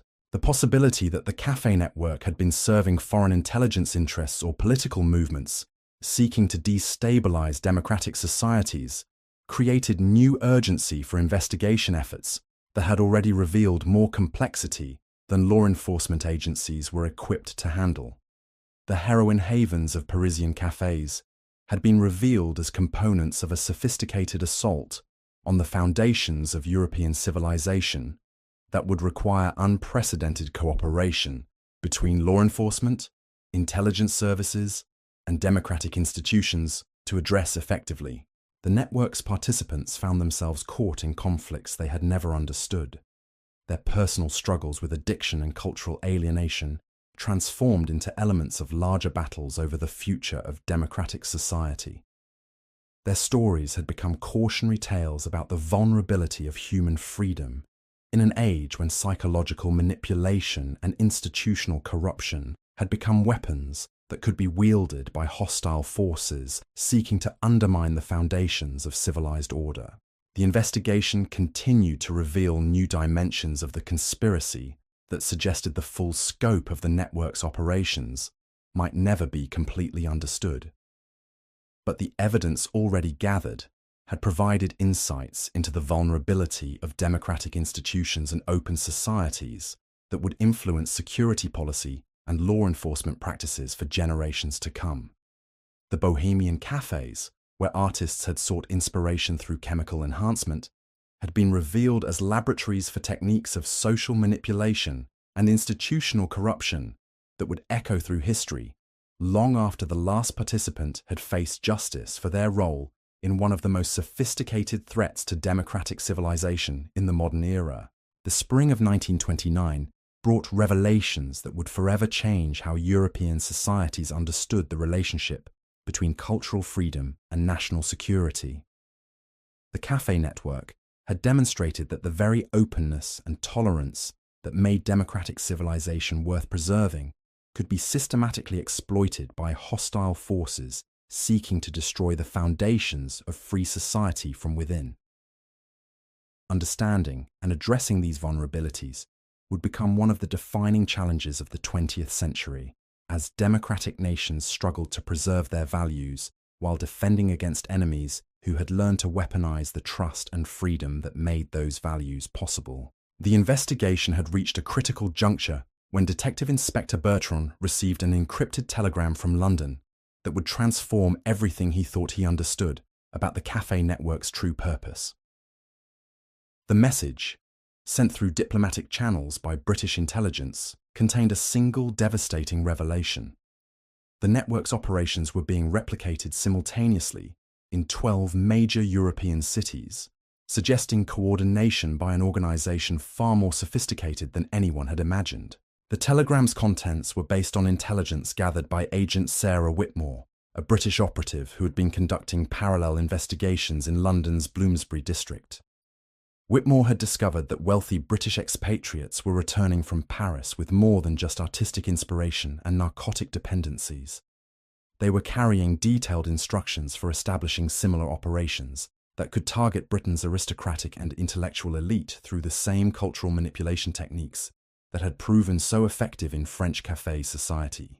Agent Whitmore's investigation had begun when Lord Pemberton's youngest son, Charles, had died of a heroin overdose in his Mayfair apartment surrounded by paintings that subsequent analysis revealed were worthless forgeries purchased for astronomical sums. Charles's death had initially been dismissed as another tragic example of aristocratic excess, but Whitmore's examination of his financial records revealed transaction patterns that mirrored those discovered in the Parisian investigation. Charles had spent the previous 18 months travelling between Paris and London, ostensibly pursuing his interests in avant-garde literature and experimental theatre. But his actual activities, reconstructed through painstaking investigation of his correspondence and financial dealings, revealed systematic recruitment of vulnerable individuals from Britain's most prominent families. His social connections had provided access to people whose psychological profiles matched those documented in the network's targeting protocols. The British operation had been established in a series of private clubs and artistic salons that appeared to serve legitimate cultural purposes, while actually functioning as recruitment centres for criminal activities. The Athenaeum Society, housed in a Georgian mansion near Russell Square, had attracted young intellectuals and artists through lectures on contemporary European culture and exhibitions of work by promising continental artists. But the Society's real purpose was identifying and cultivating individuals who might be suitable for more intensive manipulation. The Society's operations were managed by someone calling herself Lady Vivian Ashcroft, whose aristocratic credentials were as fabricated as her interest in artistic patronage. Lady Ashcroft possessed intimate knowledge of British social hierarchies and cultural movements that allowed her to present herself as a sophisticated cultural authority, while actually serving as a recruitment specialist for criminal organisations seeking to exploit British wealth and influence. Lady Ashcroft's manipulation techniques had been refined through experience with dozens of targets, each providing lessons that improved her ability to identify vulnerabilities and exploit them systematically. Her approach varied, depending on the specific psychological profile of each target, but always involved gradual introduction to increasingly exclusive cultural activities, where drug use was normalized through association with intellectual sophistication and artistic authenticity.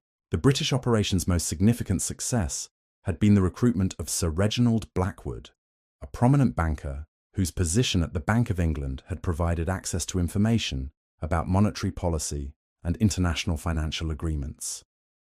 Blackwood's addiction to cocaine had been carefully cultivated through his involvement in society activities, while his belief that he was supporting important cultural initiatives had been manipulated to secure his cooperation with increasingly compromising requests for confidential information. Through Blackwood, the network had gained advanced knowledge of British currency policies and international trade agreements that allowed coordinated speculation in financial markets throughout Europe.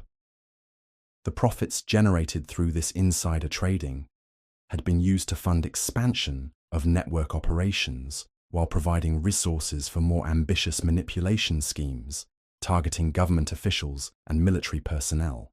The British operation's financial sophistication had exceeded even the Parisian network's capabilities, demonstrating how criminal organizations could adapt their techniques to exploit the specific characteristics of different national financial systems. The coordination required for simultaneous market manipulation across multiple countries suggested involvement by organizations that possess both criminal expertise and strategic intelligence capabilities that extended far beyond simple profit motives. Agent Whitmore's investigation had also revealed connections between the British operation and political movements that were seeking to undermine public confidence in democratic institutions through systematic corruption of cultural and intellectual leadership. The network's targeting of university professors, literary critics, and political commentators had been designed to influence public opinion on issues ranging from drug policy to international relations. The political dimensions of the British operation had been coordinated by an individual known as the ideologist, whose identity remained hidden, but whose influence was evident in the sophisticated propaganda techniques used to manipulate public discourse. The ideologist possessed extensive knowledge of British political culture and media systems that suggested either insider political experience or professional training in psychological warfare operations. Under the ideologist's guidance, network operators had developed techniques for influencing political debates through manipulation of intellectual authorities and cultural leaders who shaped public opinion. Professors who had been compromised through drug addiction found themselves producing research that supported political positions favorable to criminal organizations, while believing they were engaged in objective scholarly inquiry. The manipulation of British political discourse had been particularly focused on issues related to law enforcement capabilities and international cooperation in addressing transnational crime. Academic papers and newspaper articles that advocated for reduced police powers and weakened international intelligence sharing had been produced by scholars and journalists who were unknowingly serving criminal interests while believing they were advancing legitimate political and policy goals. The discovery of systematic political manipulation created a crisis within British intelligence services that had been focused on traditional foreign threats while failing to recognize how domestic cultural institutions could be exploited by hostile organizations. The network's operations had demonstrated that open societies were vulnerable to forms of attack that used democratic freedoms and cultural tolerance as weapons against the systems they were designed to protect. The British intelligence revelations coincided with similar discoveries in other European capitals, where parallel investigations were uncovering evidence of coordinated criminal operations that shared techniques, funding sources, and strategic objectives. The cafe network had been revealed as one component of a continental conspiracy that threatened the stability of democratic civilization throughout Europe.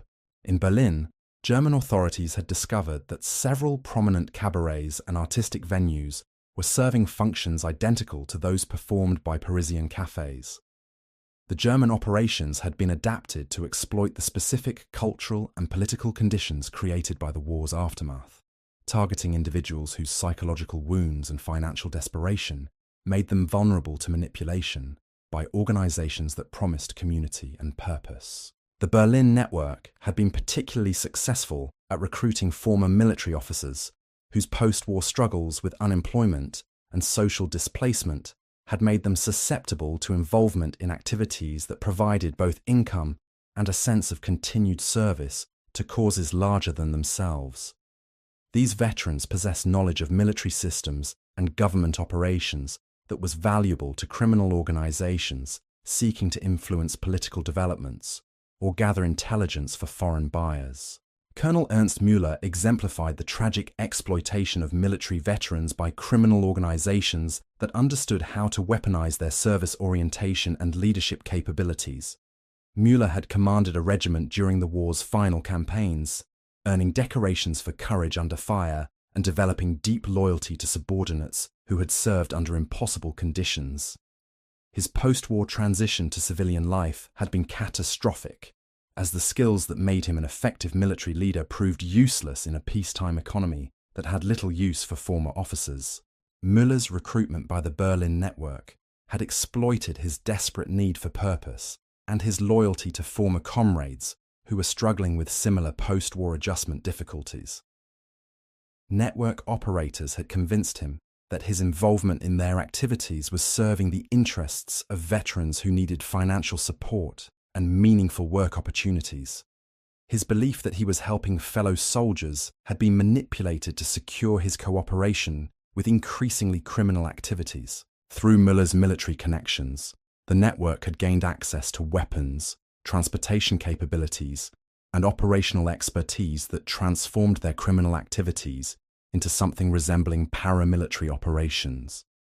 The systematic targeting of government officials and business leaders had been conducted with military precision that made traditional law enforcement responses inadequate for addressing the scope and sophistication of the threat. The militarization of criminal operations represented a new form of threat that existing law enforcement agencies were poorly equipped to address. Police departments that were organized to handle civilian crime found themselves confronting organizations that possessed military training and equipment while operating under the cover of cultural and artistic activities that made aggressive enforcement responses politically difficult. The complexity of these military criminal connections was illustrated by the case of Captain Hans Weber, a former intelligence officer whose post-war involvement in network operations had been motivated by his belief that he was serving German national interests through intelligence gathering and political influence operations. Weber's military training had made him valuable for planning and executing sophisticated criminal schemes, while his intelligence background had provided techniques for maintaining operational security and avoiding law enforcement detection. Weber's case revealed how network operators had learned to exploit patriotic motivations and national loyalties to recruit individuals whose skills and connections could advance criminal objectives while appearing to serve legitimate political purposes. His involvement in activities that he believed were advancing German interests had actually served the purposes of international criminal organizations that had no loyalty to any particular nation or political system.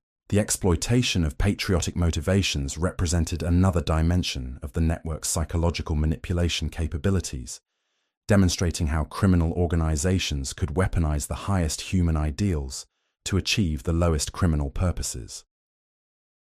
Veterans who had sacrificed everything for their countries found themselves betraying those same countries while believing they were continuing their service to causes they held sacred. The pattern of veteran exploitation was repeated throughout Europe, where similar criminal networks had identified former military personnel as ideal targets for recruitment due to their combination of operational capabilities, psychological vulnerabilities, and social displacement. The systematic targeting of veterans represented a form of warfare against the military institutions that democratic societies depended upon for their defense. In Vienna, Austrian authorities had discovered that network operations had been specifically designed to exploit the collapse of the Habsburg Empire and the social chaos that had followed the dissolution of traditional political and cultural institutions. The targeting of displaced aristocrats and former government officials had been coordinated with broader strategies for destabilizing the new Austrian Republic through corruption of its emerging democratic institutions. The Vienna network had been established by Count Anton von Seckendorf, whose legitimate aristocratic credentials had provided access to displaced noble families, whose financial desperation and social displacement made them vulnerable to recruitment by organizations that promised restoration of their former status and influence. The Count's manipulation of aristocratic nostalgia and resentment had been used to create a criminal organization that combined traditional criminal activities with political subversion aimed at undermining democratic governance. Count von Seckendorf's operations had been particularly focused on corrupting the new Austrian banking system through recruitment of former imperial bureaucrats who possessed knowledge of financial systems and regulatory procedures that could be exploited for criminal purposes. The systematic infiltration of legitimate financial institutions had created opportunities for massive fraud and money laundering that generated resources for more ambitious political manipulation schemes. The Austrian network's political dimensions had been coordinated with similar operations in Hungary and Czechoslovakia, where parallel criminal organizations were working to destabilize the new democratic governments that had emerged from the Habsburg Empire's dissolution. The coordination between these operations suggested strategic planning by organizations that possessed both criminal expertise and political objectives that extended far beyond simple profit maximization. The revelation of coordinated political subversion throughout Central Europe created alarm within the new democratic governments that had struggled to establish legitimacy and stability in the aftermath of imperial collapse. The network's operations had exploited the very political transitions that were supposed to create more democratic and responsive governance, using the chaos of political change to establish criminal influence over emerging institutions. The scope of political manipulation was illustrated by the case of Dr. Franz Moravec, a respected economist who had been recruited to serve in the new Czechoslovak government's finance ministry while secretly providing information to network operators who used his insider knowledge to manipulate currency markets and government bond prices. Moravec's belief that his involvement in network activities was serving Czech national interests had been systematically exploited to secure his cooperation with schemes that actually weakened the new nation's financial stability. Moravec's case revealed how network operators had learned to exploit nationalist sentiments and political idealism to recruit individuals whose positions in government provided access to information and influence that could be used for criminal purposes. His involvement in activities that he believed were advancing Czech independence had actually served the interests of international criminal organizations that profited from political instability and institutional corruption. The exploitation of political idealism represented perhaps the most insidious aspect of the network's manipulation techniques, demonstrating how criminal organizations could corrupt the democratic processes that were essential for legitimate governance. Officials who had dedicated their lives to public service found themselves betraying the public trust while believing they were serving higher purposes that justified their involvement in increasingly compromising activities. The pattern of government infiltration was repeated throughout Europe, where network operators had systematically targeted the emerging democratic institutions that were replacing the imperial and monarchical systems destroyed by the war. The timing of these recruitment efforts suggested coordination by organizations that understood how to exploit the vulnerabilities created by political transition and institutional instability. By the summer of 1929, the investigation had revealed a conspiracy of such scope and sophistication that it challenged fundamental assumptions about the nature of crime and the capabilities of criminal organizations. The cafe network had been revealed as one component of a continental criminal enterprise that combined traditional illegal activities with systematic attacks on the cultural, financial, political, and military institutions that supported democratic civilization. The network's participants had become unwitting soldiers in a war against the foundations of free society. Their personal struggles with addiction and alienation transformed into weapons that could be used to undermine the very systems that should have provided them with security and opportunity. Their stories had become cautionary tales about the vulnerability of human nature and democratic institutions to systematic manipulation by organizations that possessed both criminal ruthlessness and strategic intelligence capabilities. The investigation's revelations had created unprecedented challenges for law enforcement and intelligence agencies that were organized to address traditional threats while lacking capabilities for confronting criminal organizations that operated across national boundaries and exploited cultural and political freedoms for strategic purposes. The network's success had demonstrated that democratic societies needed new approaches to security that could preserve their openness while defending against enemies who had learned to weaponize the trust and freedom that made democratic life possible. As authorities throughout Europe struggled to comprehend the full scope of the conspiracy they had uncovered, one fact became increasingly clear. The heroin havens of Parisian cafés had been far more than criminal enterprises or artistic gathering places. They had been laboratories for developing techniques of psychological warfare and social manipulation that would continue to threaten democratic civilization long after the last participant had been brought to justice and the final cafe had been shuttered forever. The network's legacy would extend far beyond the immediate participants in its criminal activities, influencing how democratic societies understood and defended against threats that exploited their greatest strengths as weapons for their destruction. The bohemian dreams that had drawn so many vulnerable souls into the network's web had been revealed as nightmares that threatened to consume not just individual lives, but the entire civilization that had made those dreams seem possible. In the shadowy corners of those smoke-filled rooms where needles passed between trembling fingers and artistic ambitions dissolved into chemical dependency, a new form of warfare had been born. The battle for the soul of European civilization would continue long after the cafes fell silent, fought not with conventional weapons, but with the more insidious tools of psychological manipulation and cultural corruption that the network had perfected through years of experimentation on some of history's most vulnerable and idealistic individuals. The investigation had revealed that the true target of the network's operations had never been simply money or drugs, but something far more precious: the trust, creativity, and idealism that made democratic civilization worth preserving. Understanding how these qualities had been systematically exploited and corrupted would be essential for protecting future generations from similar threats, while maintaining the cultural freedom and social openness that remained essential for human flourishing in an increasingly complex and dangerous world. The network's collapse marked the end of one chapter in the ongoing struggle between the forces of civilization and those who would exploit human weakness for destructive purposes.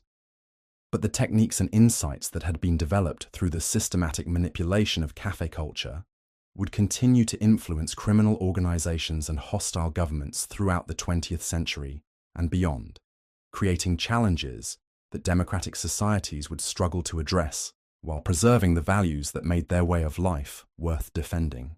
The heroin havens had been closed, their participants scattered to rehabilitation centers, prisons, or early graves.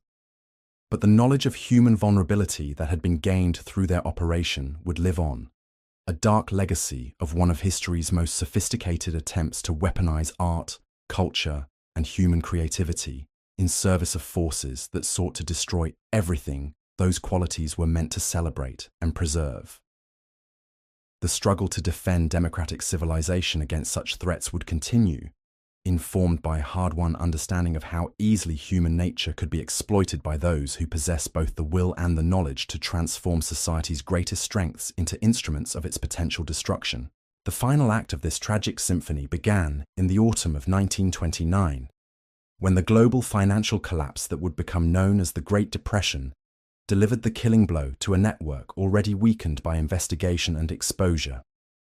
The stock market crash of October sent shockwaves through the wealthy families whose trust funds and investments had sustained the café operations, while the economic chaos that followed created conditions that made the network's sophisticated financial manipulations impossible to maintain. Lady Catherine Pembroke, whose cooperation with Detective Inspector Bertrand had helped expose the network's aristocratic connections, found herself facing a different kind of devastation as her family's textile fortune evaporated along with millions of other investments. The inheritance that had made her such an attractive target for network operators no longer existed, leaving her to confront both her addiction and her exploitation without the financial resources that had once seemed to guarantee her security. Catherine's recovery took place in a small clinic outside London, where she spent months learning to distinguish between the authentic relationships she was building with other patients and the manipulated connections that had defined her Paris experience. The process was complicated by her realization that some of her most treasured memories of artistic discovery and intellectual growth had been systematically manufactured by people who viewed her as nothing more than a source of revenue. The psychological damage extended far beyond simple addiction. Catherine had to reconstruct her entire understanding of art, culture, and human relationships after discovering that her most profound experiences had been orchestrated by criminals who understood exactly which emotional buttons to push to maintain her compliance. The paintings she had purchased with such pride were revealed to be worthless forgeries, but more devastating was the recognition that her emotional responses to them had been genuine, even though the circumstances of their acquisition had been entirely false. Catherine's recovery became a model for treating other network survivors who struggled with similar challenges. Traditional approaches to addiction treatment proved inadequate for addressing the complex psychological manipulation that had characterized their experiences. These individuals needed to learn not just how to live without drugs, but how to trust their own judgment and emotional responses after years of systematic deception. The treatment approach developed for network survivors incorporated techniques that would later influence therapeutic methods for treating victims of other forms of psychological manipulation and coercive control.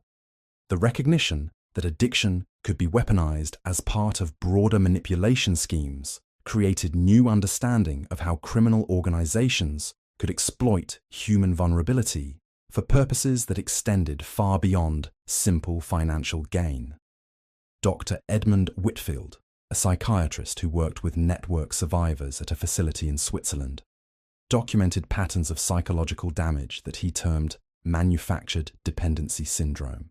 His patients had been systematically conditioned to associate their most meaningful experiences with situations controlled by their manipulators, creating forms of psychological bondage that persisted long after the physical addiction had been addressed.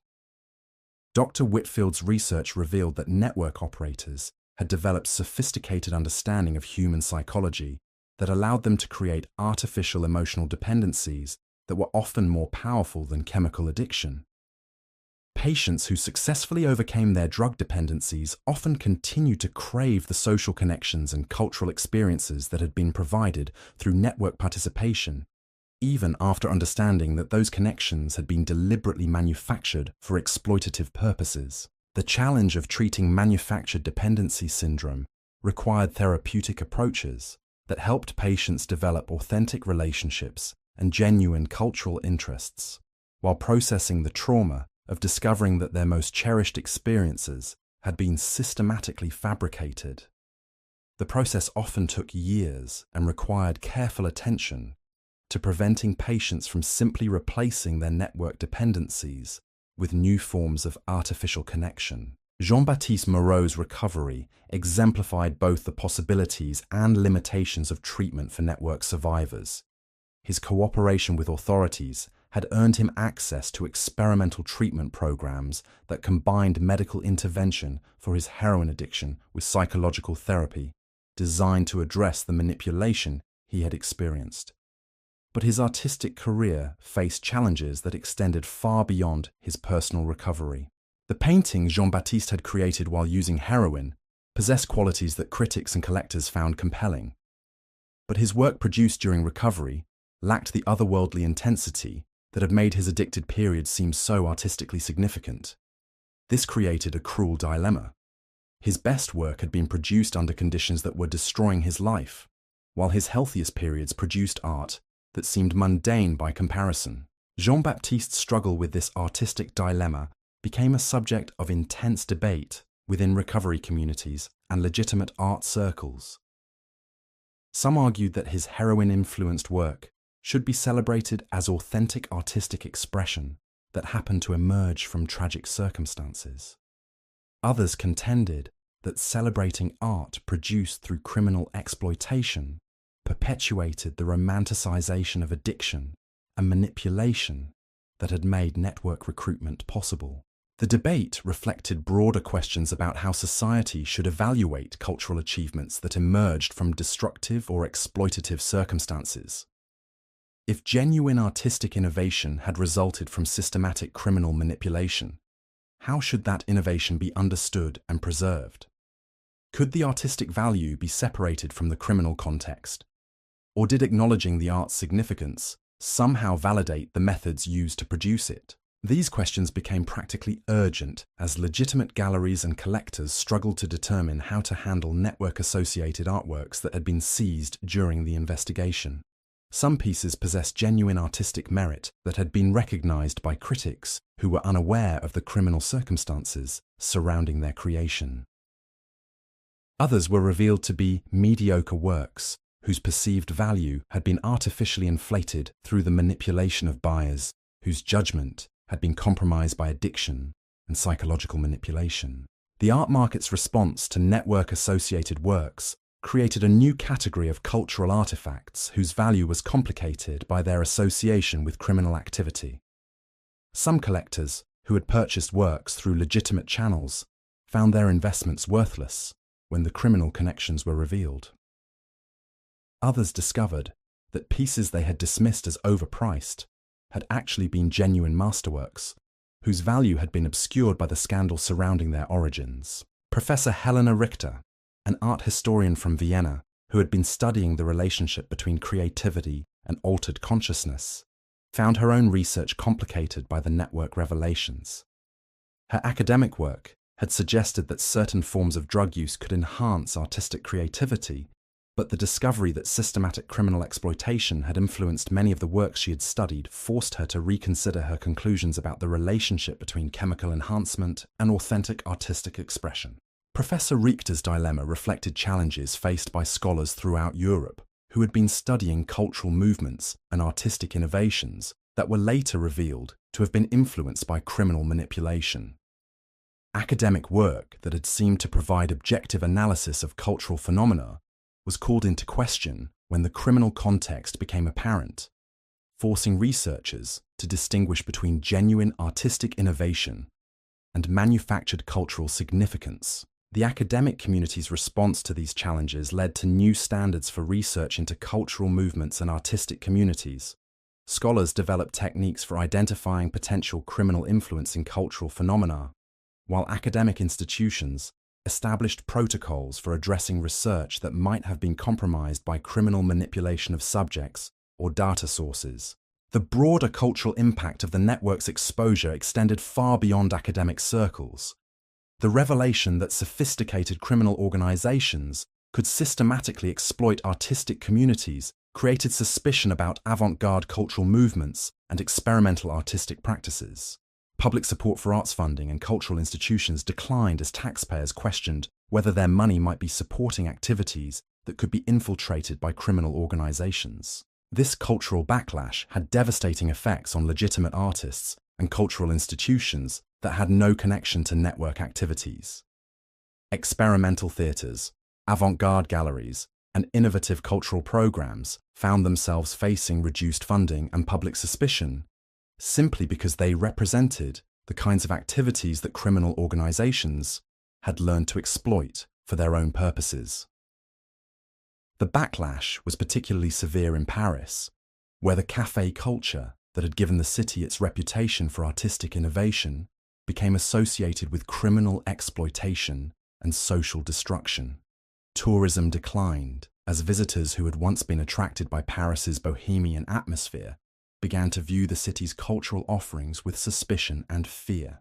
Maurice Delacroix, who had owned a legitimate café near the Sorbonne that had served as a gathering place for artists and intellectuals without any connection to network activities, found his business destroyed by association with the scandal. Customers who had once appreciated his establishment's authentic bohemian atmosphere now viewed any café that attracted artists as potentially dangerous, forcing him to close a business that had operated successfully for 15 years. Maurice's experience reflected the broader damage that the network's activities had inflicted on legitimate cultural institutions and businesses throughout Paris. The systematic exploitation of café culture had created suspicion about authentic cultural activities that made it difficult for legitimate operators to maintain their businesses or attract customers who might be associated with artistic communities. The economic impact extended beyond individual businesses to affect entire neighborhoods that had been associated with artistic and intellectual culture. Property values declined in areas like Montmartre and Montparnasse, as the romantic associations that had attracted residents and visitors were replaced by concerns about criminal activity and social danger. The neighborhood decline was accelerated by the departure of legitimate artists and intellectuals who found themselves unable to pursue their work in environments that had become associated with criminal exploitation. The authentic cultural communities that had made these areas attractive were dispersed, leaving behind empty studios and abandoned gathering places that served as monuments to the network's destructive impact. The heroin havens of 1920s Paris had finally fallen silent, but their echoes would reverberate through history for decades to come. What began as bohemian dreams in smoke-filled cafes had revealed itself as one of the most sophisticated criminal conspiracies ever to exploit human creativity and vulnerability for destructive purposes. The true tragedy wasn't just the lives lost to overdoses or the fortunes drained by systematic exploitation. It was the corruption of everything that made artistic culture worth preserving. The trust between mentor and student, the genuine search for meaning through creative expression, and the communities that should have nurtured human potential instead of destroying it. The network's collapse left a generation of survivors struggling to rebuild not just their lives, but their understanding of art, relationships, and authenticity itself. Yet from this devastation emerged crucial insights about how criminal organizations could weaponize culture, exploit vulnerability, and threaten the very foundations of democratic society. The lessons learned from these heroin havens would prove essential as the world faced new forms of psychological manipulation and social exploitation in the decades that followed. The cafes where dreams went to die had become laboratories for understanding how easily human nature could be corrupted, and how vigilantly free societies must guard against those who would exploit our highest aspirations for their lowest purposes.